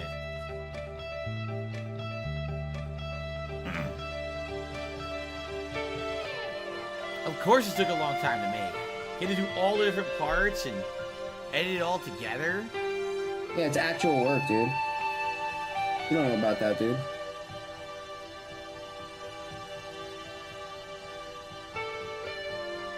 Well, you wouldn't do that much work for 500 views, bro. You would never do that much work just in general. So good. Yeah, show some love, man. If you like this, I recommend go check out this dude's channel, man. It's Oh, good he's stuff. plugging him. All right, let's continue. What's the name of the channel? Oh, never mind. What up? It's Prime Pete. Just want to bring this to everyone's attention Oh, and forget remind about everyone it. that I Call don't of even Duty care. is not the game that it once was. What once stood as the most popular franchise in gaming is now left with the player count getting beaten out by indie games like PUBG and Lethal Company, and even other long-standing old titles like Dota 2 and GTA 5. Needless to say, there are a couple of reasons that COD has seen a massive downhill spiral recently, ever since the release of Vanguard, but more notably, the worst game ever made, Modern Warfare 2. Players are really starting to wake up to the blatant manipulations of money-hungry Activision and the restrictions put in place to hold back good development teams like Sledgehammer Games from actually developing a game that can retain players for longer than a week. I'm not here to say that COD is dead or that it's going to die in the next year like everyone else. It's not going anywhere. But let's not forget that the 6v6 standard multiplayer experience, despite having really fun and well-designed movement mechanics and gunplay, is still just in the tubes. And there's nothing that Activision is really doing about it. And you can bet they're not going to do anything about it either. So let's put on our tinfoil hats and begin, shall we? For starters, let me remind you guys about the patented software that Activision created themselves that manipulates your in-game experience to be exactly how they want it. For example, this patent here shows the system put in place. Acquire skill level data of each player, aggregate skill level data of all players, modify one or more parameters of the game session, present customized data to all players via a game console. That changes your player attributes like your hitbox, health, and bullet damage in order to put you or your opponents at an advantage. You ever wonder why you pump a whole mag into someone and they turn around and two-tap you with an SMG? I'm gonna blow your mind here, but to put it simply, the game is just rigged. Gee, I only said this to everyone publicly, and everyone says, oh no, you just suck at the game. This guy analyzed the data and has proof. So fuck you if you ever said that I was making it up. And it wants them to think they're good enough to get quick kills, and they want you to get aggravated so that you keep trying to prove yourself that you're good, when in reality, you're not crazy. The game is just working against you. Told you. Where's the proof? In both scenarios, the player that's bad thinks they're better than they are, so they keep playing, and the good player has to prove themselves that they're good, so they keep playing. Where's this guy's proof? Where's the code? Dying in a few milliseconds. Did he show the code? Yep. I reiterate, you're not crazy. He said it, right? He said it, about how but the game pushes the player to make in-game purchases. If a player buys where's a the bundle actual in the proof, store, dude? they're rewarded for it by having great gameplay. How does this work? Well, either the SBMM makes an exception and throws the player into lobbies where everyone is much worse than them so they can dominate with their pay-to-win bundle skins and convince other players that they'll be good if they just buy some skins, or they'll just buff the player in question that bought the skin and give them more health or buff damage, or just shrink their hitbox. The list goes on. They basically just make it so they die way less often and get kills more easily. Not only will this subconscious... Seriously. So if you buy junk from their store, like a skin, they give you a buff in the game. No, that's not real, and dude. it's proven because there's a patent showing that the technology was patented by them and exists. That doesn't prove anything. Wow. Convince their customers that buying that doesn't prove anything. Skill. It also signifies that doesn't prove that they're using it. This cosmetic item made them a better player and more confident, so maybe they should consider buying another about, one. You dude? ever wonder why the player with the brand new skin in your proof lobby is is actually so like looking to just at like kill once? Well, I hope this helps. Also, my source isn't trust me, bro. It's literally patented by Activision once again, and I'll put it on. Okay. For example, microtransaction engine 128 may match a more expert marquee or otherwise influential player, e.g. a clan leader, with a junior player to encourage that junior player to make game-related purchases. A junior player may wish to emulate a marquee player by obtaining weapons or other items used by that marquee player. Other types of pairings and or groupings of players may be used as well. No, that has nothing to do with buffing anything. It says nothing about buffing they health. Just patented it. They don't have to be using it, but the thing is, there's literally no reason for them not to be using it. It says nothing about buffing any stats. What do you mean? And just let it sit there, especially if it makes them money hand over fist. Additionally, let's talk about Call of Duty's matchmaking. The fuck? Not only is it the most rigged thing about the game, What are you it's talking what keeps players about, playing dude? the game the most, and is the biggest factor in some players' addiction to Call of Duty. It says it matches basically it says it matches poor people with people who spend money to encourage poor people to spend more money. Essentially incorrect at this point in it's time. Fucked up, but there's a system called EOMM, or I didn't see anything about matchmaking. That really all these manipulative systems I've described fall under. It's basically like SBMM, but like 5,000 buffing times people's worse. health. Instead of matchmaking based on skill, it essentially takes each player and says, all right, what match do I have to throw this player into to create the highest chance possible if this player plays another match, sees anything I just mentioned before, and then chooses to spend even more time or money on the game as a result. For example, if you do really bad in a game and get spanked by sweats on the other team, the algorithm algorithm might see your playing habits and predict you'll get off if it happens to you again. So it throws you a bone and gives you an easier lobby where you can get kills and satisfy your need to do there well we in a go, match. And baby. after that, you'll just There go we right go. into That's what another we match already of knew, getting though, destroyed, Phil. wondering how you could have just played We knew. so well and We then knew just that did that's what so was happening to poorly you, this game. dude. Inconsistency breeds addiction more than anything else, and EOMM is the ultimate There you go, inconsistency machine. Whenever I get on COD, I notice my first game is really That's why you tough, ever win, and I may dude, not because you do put so you in well. bot That might force lobbies. you to say, well, It's the I'm only not time quite you ever warmed win, up yet, dude. I'm not in the zone yet, or other things of that nature. But in reality, And then it's you just lose the game trying hardcore, to and then you aggravate win, me, and so then I you play lose another hardcore, match. and then you know you what I do win. when I bottom frag There my you first go. game on? I just get off the game. Eventually, the algorithm will realize this pattern and throw me a bone my first game on. I try to play the system more than it plays me, but in a game where Activision are literally trying to control every aspect Okay, of the but game I as still much haven't as they seen the possibly health can, buff you thing, can only dude. play the system so well. Okay. Another huge thing that's rising is the obvious implementation of AI bots into normal online lobbies. I mean, I'm interested about this because people say this sometimes. They do that There's in all AI games bots in now, lobbies, dude. but I can't discern between them. It's in PUBG, it's in Just give me some COD. research on it's Reddit just and watch Blame Truth talk about it. The point is, AI bots are Padding- being covertly slipped into padding their lobbies to turn numbers the and shit. tides and mess with the balance of each game. The team balancing is so scarily accurate that most matches end with extremely tight scores, and most games are hyper-competitive. However, by using these bots, the game can be tampered with to even more of an extent if the matchmaking and lobby balancing didn't do its job well enough. Bots can either be killstreak fodder, or they can tear up the lobby and drop close to 70 kills when everyone else can't even scrape 20, as seen No in Blame way. Truth's video breaking down the existence of bots. This player is an AI. How is this even possible? If this guy were a human, where's the skill-based matchmaking? Holy shit. How do you prove Look he's at an that. AI, though?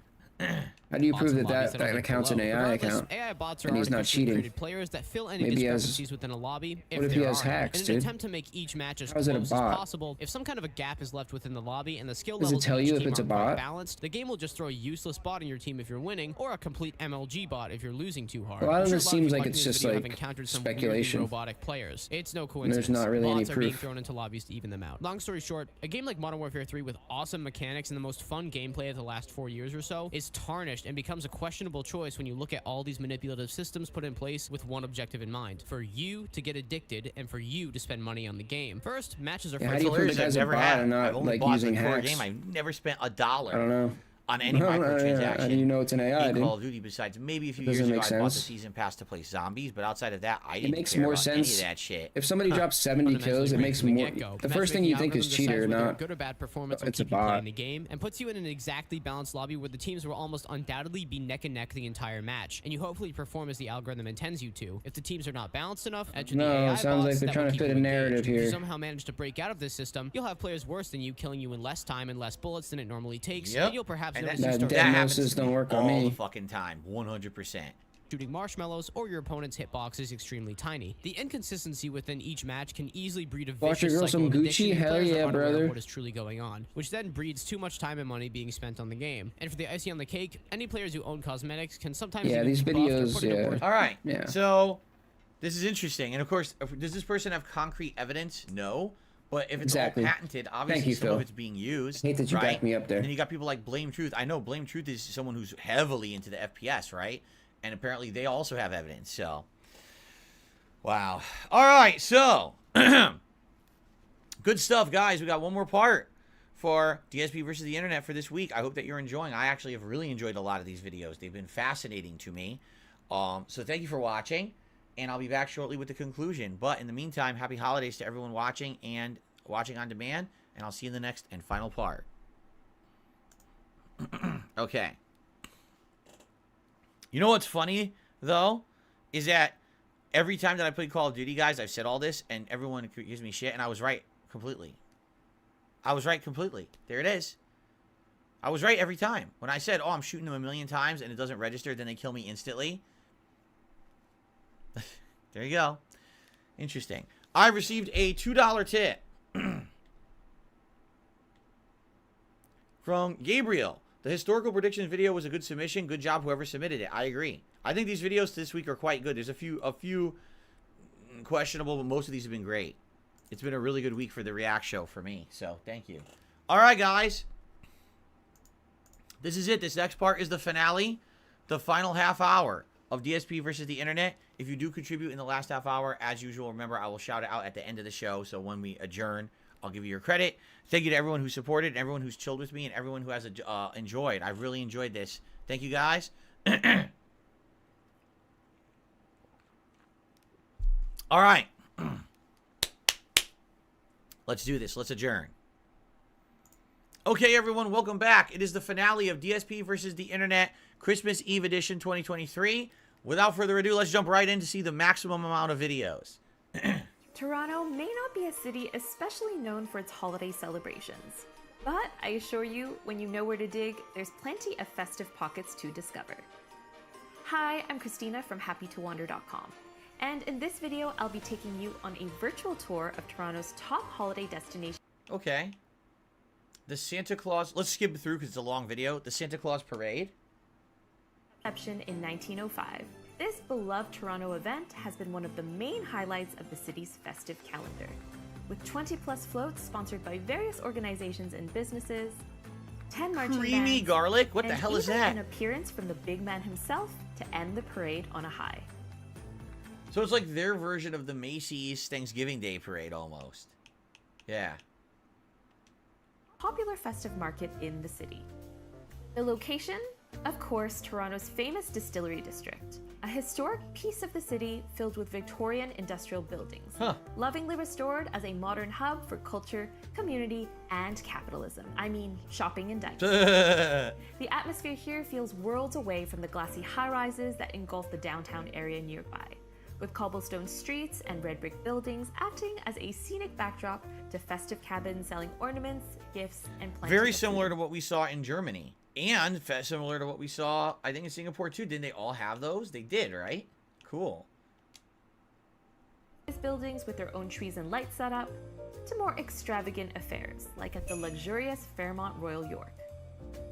The holiday season is a big deal at the Fairmont, where a glittering Christmas tree is set up in the lobby look at that. every year, along with an array of fun festive activities, including this year their own gingerbread way, with over 8,000 freshly baked gingerbread bricks pieced together with real icing and candy. Damn.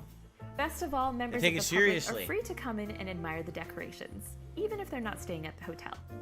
Just be sure to not steal any candy, which I sadly did notice during my visit. Oh, look at how this lights up in the day. Whoa! Damn, that's crazy. Look at that crazy LED lighting on there. This isn't a mall. You can tell because Michael Kors and other stuff. This is a mall. Damn, that's neat. And you can see that like all day just walking through the mall. Unfortunately, while the window displays at Hudson Bay Company are typically hyped up every year, this year they didn't appear to be doing much. Luckily, there were some other fun installations to be found around the mall windows, like these Dream Machine windows. Wow, on look Yonge at that. Street, That's created in crazy. collaboration See, with I the remember stuff like that from back in the day, but I don't see anything like that at the local mall anymore. Okay. Holiday Street Market. Here are some of the ones I got to experience this year. First up, the Holiday Street Market at the CN Tower. Whoa, look at that tower. The CN Tower is likely an attraction you've heard of or seen before. Once the world's tallest structure, today the tower is a symbol synonymous with the city, and probably Toronto's most visited tourist Kind of like attraction. our Space Needle that we have Though here in not Seattle. particularly festive, it does light up in fun colors at nighttime. And this year, they introduced a new festive fair known as their Holiday Street Market, taking place from Fridays to Sundays. To be honest, during my visit, the market seemed fairly minimal, with only a handful of food stalls open and a few still actively under construction. Yeah, look, they didn't even I'm finish hoping it. the market will fill out more throughout the season, though. Just keep your expectations in check. Huh. The Well, the Stack Market, Yorkville. What's this? Yorkville.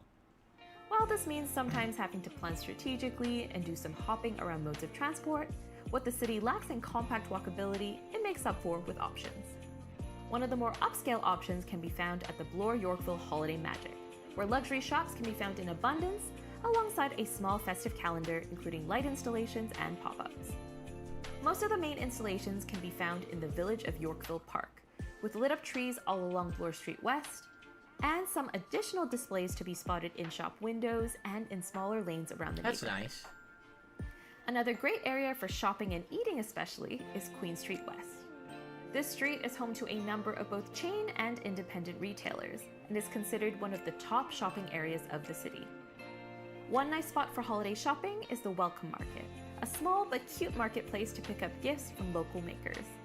But another shop I highly That's actually really nice to see local businesses get support rather than just be big retail chains and franchises, right? recommend checking out is the Grand Order of Divine Sweets, which sells the most epic fandom-themed chocolate and candy creations perfect for gifting. Look at that Pokeballs. Whether chocolate you're shopping for a Pokeballs. fan of Harry Potter, Lord of the Rings, Star Wars, or just chocolate in general, this is a super cute shop to grab gifts.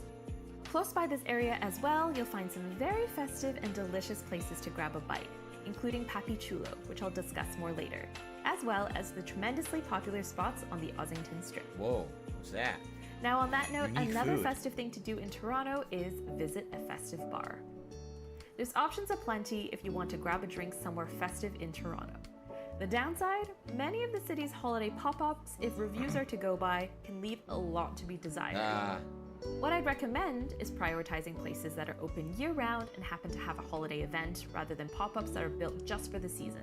As I mentioned earlier, I ended up at Papi Chulo's for their mistletoe and margarita pop-up. That's and cool. I thought that the decor was amazing, but so were the margaritas and tacos. In any case, make sure you check reviews before you book a holiday pop-up, because sometimes it's tough to tell which ones make the nice list. I had no idea there was even such a thing as a holiday pop-up. I never even heard of it before. Oh, holiday lights?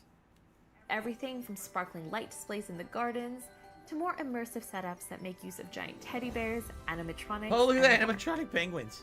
Known as Toronto's own castle on a hill, this beautiful mansion has been around since the 1910s and was constructed in Gothic Revival style with a hefty budget of $3.5 million, or the equivalent of over $100 million today. Featured countless times in movies and TV shows too, odds are you've probably seen Casa Loma before without even knowing. Oh, they're saying this has been used many And times it in becomes filming, all the I more see. magical during the holidays, obviously. During the festive season, Casa Loma puts on 2 different events. Christmas at the Castle, which is its usual visit route with a sprinkle of additional holiday magic through Christmas decor and performances, and the Casa Loma Holiday Lights, Oh, wow. which takes place Projection, mostly that's outdoors cool. in the castle gardens after the main Projection, castle. yeah. That's really cool. With That's plenty cool, of dude. whimsical displays and fun characters roaming Love around, projection. plus a few shows each evening for entertainment, I was very pleasantly surprised by how much was included in the entry ticket, which might seem Yeah, steep big at ups, first, yo. but in my opinion, Big it's ups to actually whatever really this worth is. it for what you get. That's cool. Just so everyone knows, because a couple contributions have come in, I shout out between the parts. So after this part ends, that's when I shout stuff out. So people are like, oh, he didn't shout me out. I don't do it live during my React show. Okay, some people might not know that. All right, let's go to the next video. That was good. That was pretty fun. Hi, everyone. We've got big news. We're starring in a new Karate Kid movie together. That's big news. Wow. But we even have bigger news. Bigger than that? We're looking for next Karate Kid. That's right. The global search What? for the star Yo, how of do you our get new it? Oh my film God. starts right. Wasn't Jackie Chan kind of like the Mr. Miyagi of the Karate Kid reboot series?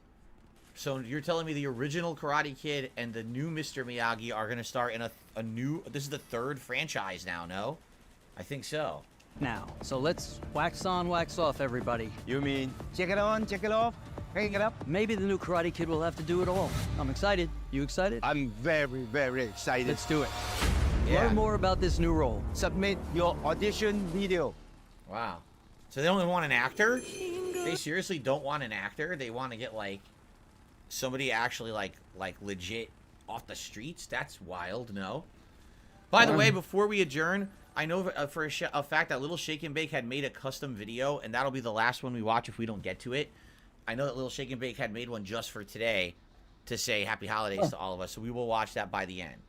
Okay. Bells jingle, bells jingle all the way. What the heck? Do you like my decorations? No. Where's your decorations? Oh, what? Where's your Christmas decorations? I don't have any. Oh no! It's not really a big deal. Oh no, it's terrible. No, it's fine, really. You can borrow my decorations. Thanks, but no. No, really, I want you to try them on. Just leave me alone, I okay? know they would look amazing on you. I don't want your decorations. Just one tiny decoration. No. Just a sparkly Christmas ball. No. A Are you even couple of listening to me? strings of No. Christmas No. lights. No. A nativity just scene stop it, all right? nestling No, in the branches, a couple of plastic snowflakes, maybe some jingle. This, again, there's so many videos like this on the internet now. This totally reminds me of stuff that used to be on Adult Swim 25 years ago. Like, you know, late 90s, early 2000s, the late night shit. This is exactly the style of comedy Isn't it the Family Guy voice? And it's like, here we are, 10 years ago on YouTube it was popular. So basically they just copied Adult Swim, I guess. Because it sounds exactly like the same kind of stuff. No. It sounds like the Family Guy PDF. You look amazing. Well, I guess I look okay. You're the most beautiful tree I ever saw. Wait, what?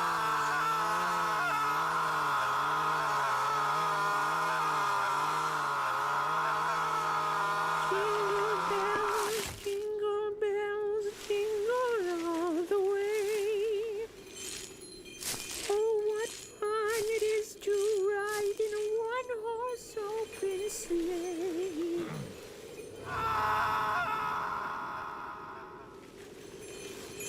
Do you like my decorations? 10 million views. I don't want to be Mr. Views, dude. Merry Christmas, everybody. Bad Bob's prison life. So apparently this guy's in prison and they're allowing him to film. No, they sneak phones How's in, dude. everyone doing out there? Oh, you're Hope stupid. you're all enjoying your holiday. I think they voice change him so no one knows who he really is. For those of you who don't know me, my name is Bob, and I live in a maximum security prison somewhere in the United States. Yep. Actually, this is my 46th year in the penitentiary. 46 years? Oh, by the way, it says, heads up, we detected video. I don't think it's this one. Oh. I think it probably was the Christmas tree video. The stream may get blocked, everybody, because... Oh, Phil, it says that now. it did detect copyrighted stuff, and I don't know if it was the Christmas tree video or not. We're shut down. So I apologize if the stream goes away. It comes back in 3 minutes. I didn't notice it. I didn't even look. So if he's been in here 46 years, he has to be right. He'd have to be probably in his 60s or 70s, because it sounds like he's in there for life, right? They don't send teenagers to prison for life. So yeah, they do. Yeah, he's pretty darn old. Yes, that's right. 46 years. I know nothing about the free world. Sad to say. Anyway, I'm here today to show you what prisoners are eating for Chill, relax style stream, dude. Now, every prison is different throughout the United States. How would you know that if you've been in this one for so long? Oh, debunked. Some prisons. He's lying, Phil. He's How not would really. you know that? He's not really in prison, dude. Unfortunately, Phil cracked it open. I am in one that the food is just absolutely. His channel is dead right now. Oh, really? Do you think so? that- Basically, you know what probably happened? He got Phil. popular, and someone caught on, Phil. and probably stopped his ability to put these videos out. Then, I wonder. Phil, do you ever think that maybe being in prison that long, maybe he met some other people that had been to other prisons? Best meal. Maybe they told him about like how the other prisons were. As some of you may have seen, Thanksgiving maybe was not. chicken, and that was definitely a boss meal. That was the best meal to date. Huh. So, without further ado, let's see what we have for dinner.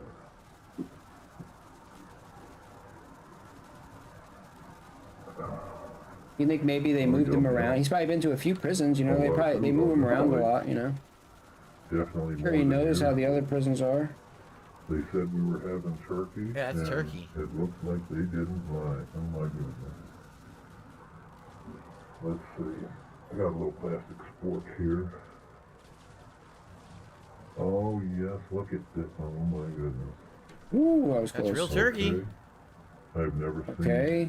What do you think it's gonna be turkey fake? quite like this. Why would it be Not fake in turkey? decades. Look at that big chunk. That looks good. Oh my goodness. Yo, Phil wants to go to prison, dude. He's feeling that food, dude. If you don't mind. He's liking that. It looks like it's carrots. He's liking right? that. Like carrots and some kind of a goo. That could possibly be cabbage or sauerkraut of some kind. A roll, and I don't even know what that is. The white shit in the bottom left-hand corner. I don't even know what that is, right? That was not the right one. Damn. Wow. I'll tell you right now, the problem with prison food is that they don't put salt on it. Fantastic. It's not the one I was in. Oh, that's not turkey there, darn it. Like if they just gave you a salt packet, Yeah, what is that? it would make all the difference. Oh, it's like a stuffing chunk. They made him a chunk of stuffing. Dang, that turkey's good. Now, you gotta remember, we never see turkey.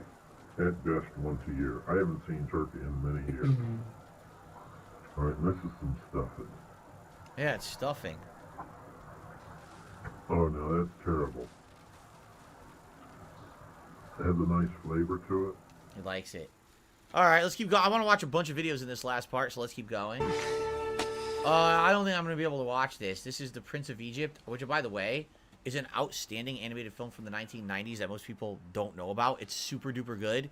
Even if you don't care about the religious story of Moses, you will like this movie. It's really well done. But there's no way we could watch this. This is a straight up 4-minute clip from the movie. We're going to get in trouble. What can this possibly mean? Do we really have to watch Jordan Peterson for the holiday holiday DSP versus the internet? The answer to that question is no. You said no more Jordan Peterson. Peterson. A really funny joke. Gaming journalism. Let's fast forward quickly. IGN's God Hand review. What else do they have? I'm just curious. Smash Big Brothers ups, Ultimate Jason. Disability? Bayonetta 2 review. PlayStation Vita is set to succeed. Alien Resurrection review. Kane and Lynch review. Let's go to the Kane and Lynch review. That's the most infamous that one. will never become the industry standard is something he could have never predicted, but in the end, it's still embarrassing.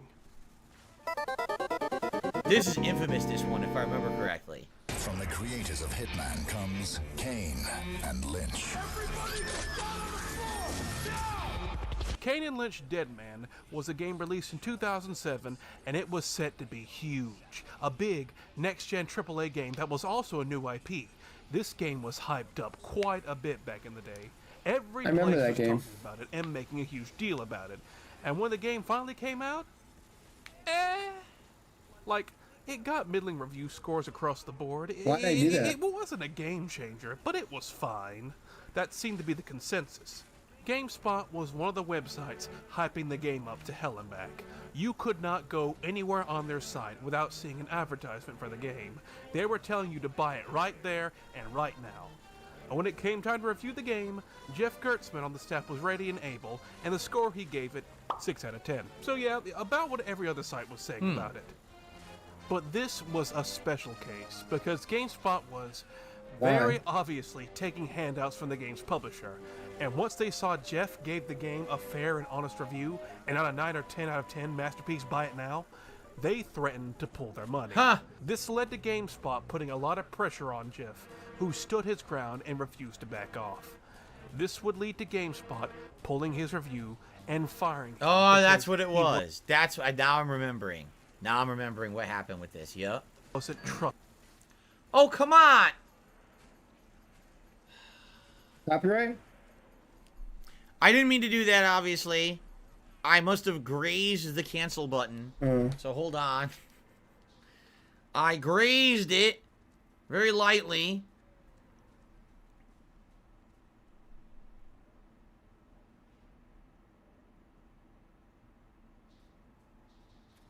I can't even get the video to rewind. This thing's all fucked up. Publisher. And once they saw Jeff gave the game a fair and honest review... This thing is stupid. I'm gonna try. Hopefully it's working now. I grazed the cancel button. And not a 9 or 10 out of 10 masterpiece buy it now, they threatened to pull their money. This led to GameSpot putting a lot of pressure on Jeff, who stood his ground and refused to back off. This would lead to GameSpot pulling his review and firing him because he wasn't trustworthy enough. Jeff would later go on to form his own game website.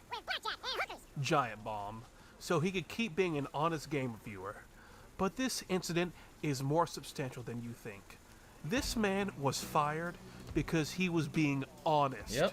He wasn't trying to butter people up or be dishonest with the people who were listening. He flat out told everyone, the game is alright. And he was fired for that. This basically proved what many thought was happening in gaming journalism. It was very possible for the publishers and companies to butter the review websites up with some cold hard cash to sway review scores. Okay. We're near the end here. Let's see.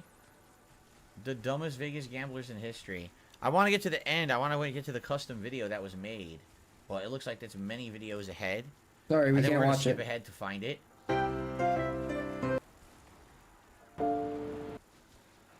Sorry, little shake and bake. We can't watch your video. Nope. Oh my god. Hey guys. Where is it? It's near the end. Here it is. All right, here we go. Oh, this is copyright, Ready? dude.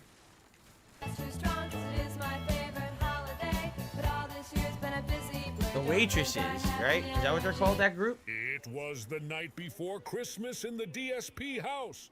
Not a creature was stirring except for little Jasper. There it is. Phil was asleep taking a nap. He was drunk. But the Grinch was outside plotting a disaster. He snuck in the chimney and took all Jasper's stopping Jasper. What?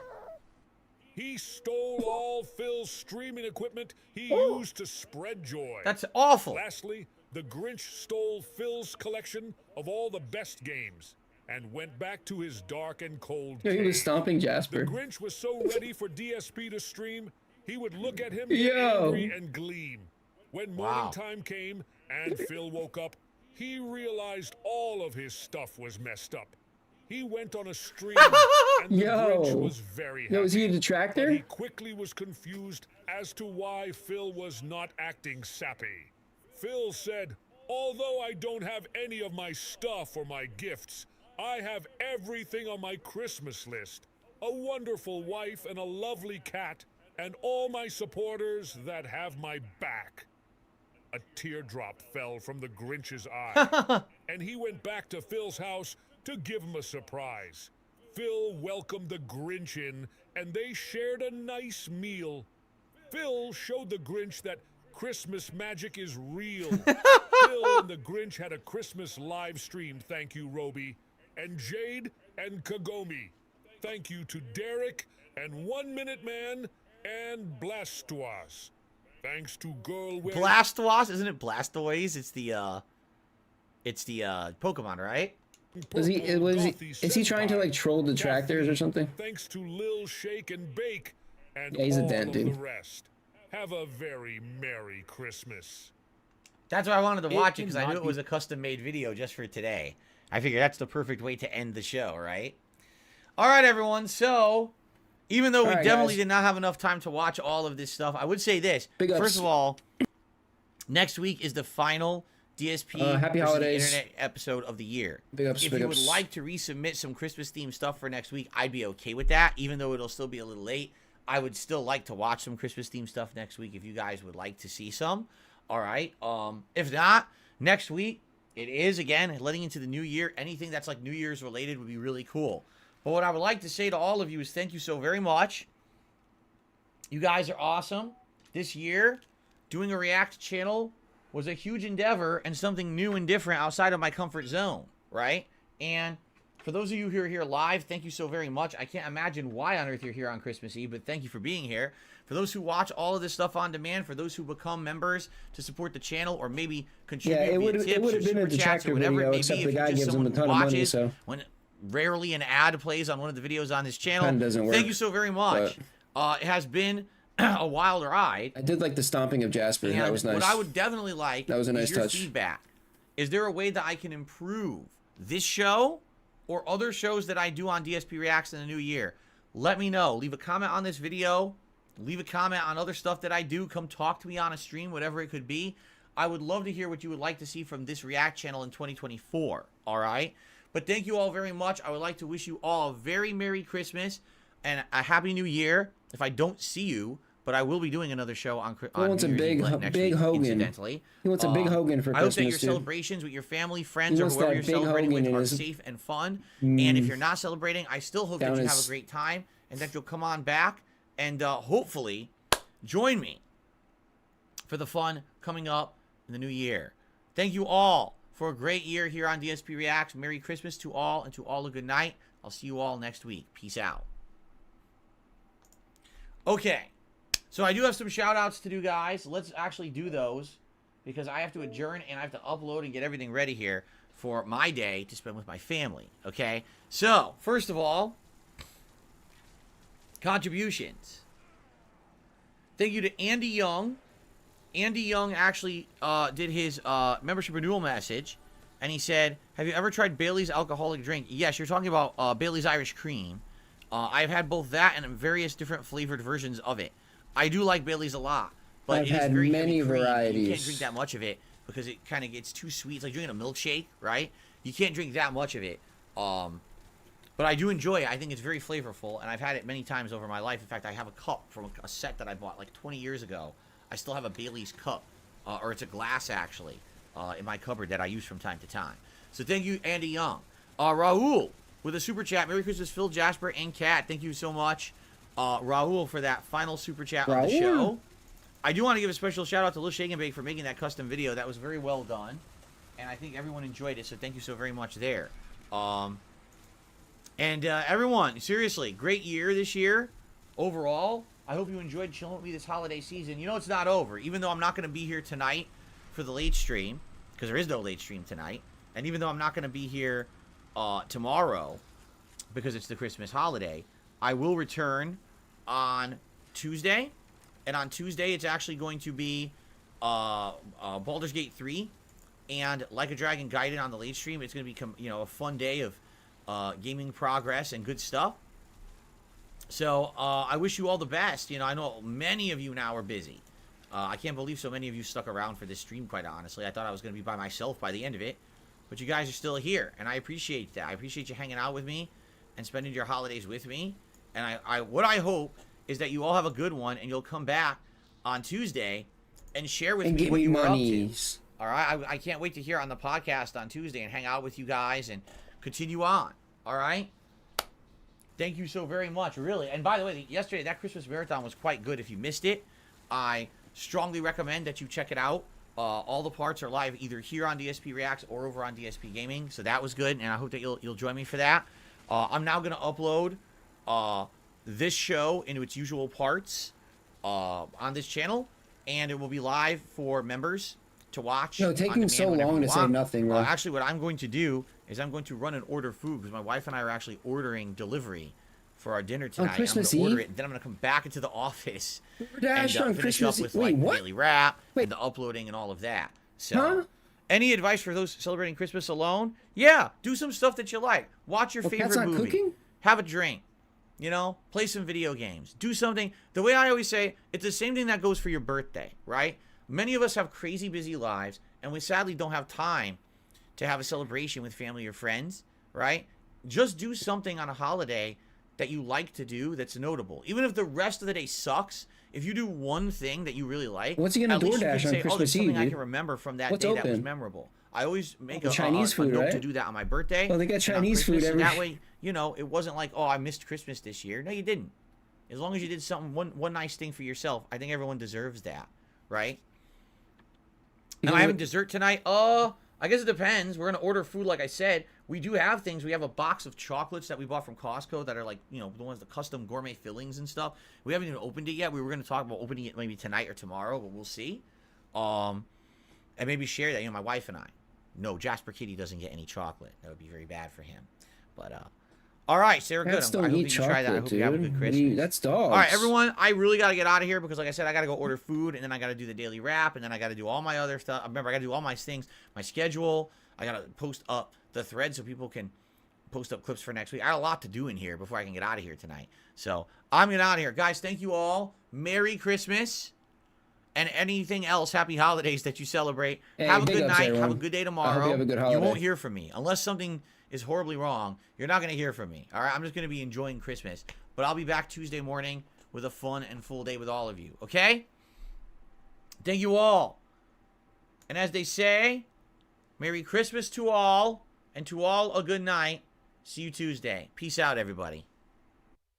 In the past, I admit it. That's how I know how addictive they can be. That's how I know how bad they are for people to get caught in that kind of addictive nature. I remember playing, and there was an event. The Hulk Hogan card was in it, right? It was a legendary old school back in the day 1980s Hulk Hogan card. We've been hanging and banging, brother. Spending all my money on this home bet. Keep spending. If they ain't 6 stars, I don't wanna buy more. Spending all my money on this home bet. Oh, play for 2 more hours. You ran out. Buy more. If it ain't 6 stars, keep spending. If it ain't 6 stars, I don't want it. All these pools, yeah, I'm about to bust. Spending all my money on these Hogans like I'm Elon Musk. Ridiculous amounts of money. I know it was. It was probably hundreds of dollars for this event. I earned the car. Spending all my money on this Hogan. Keep spending. I earned the car. If they ain't 6 stars, I don't wanna buy more. Big ups, have a smashing day. Spending all my money on this Hogan. Oh, play for 2 more hours. You ran out. Buy more. If it ain't 6 stars, keep spending. If it ain't 6 stars, I don't want it. I earned the card, right? I'm like proud of myself. Oh my god, I actually earned this card, and wow, it was very hard to do. I'm one of the few people in the game who even earned it. I think it was only like 20 people in the whole game who had the card or whatever. Okay? And I can tell you exactly what happened. Immediately after I earned that card, within 1 week they announced we were rebooting the game. The card is now going to essentially be way reduced in value. We've been hanging and banging, brother.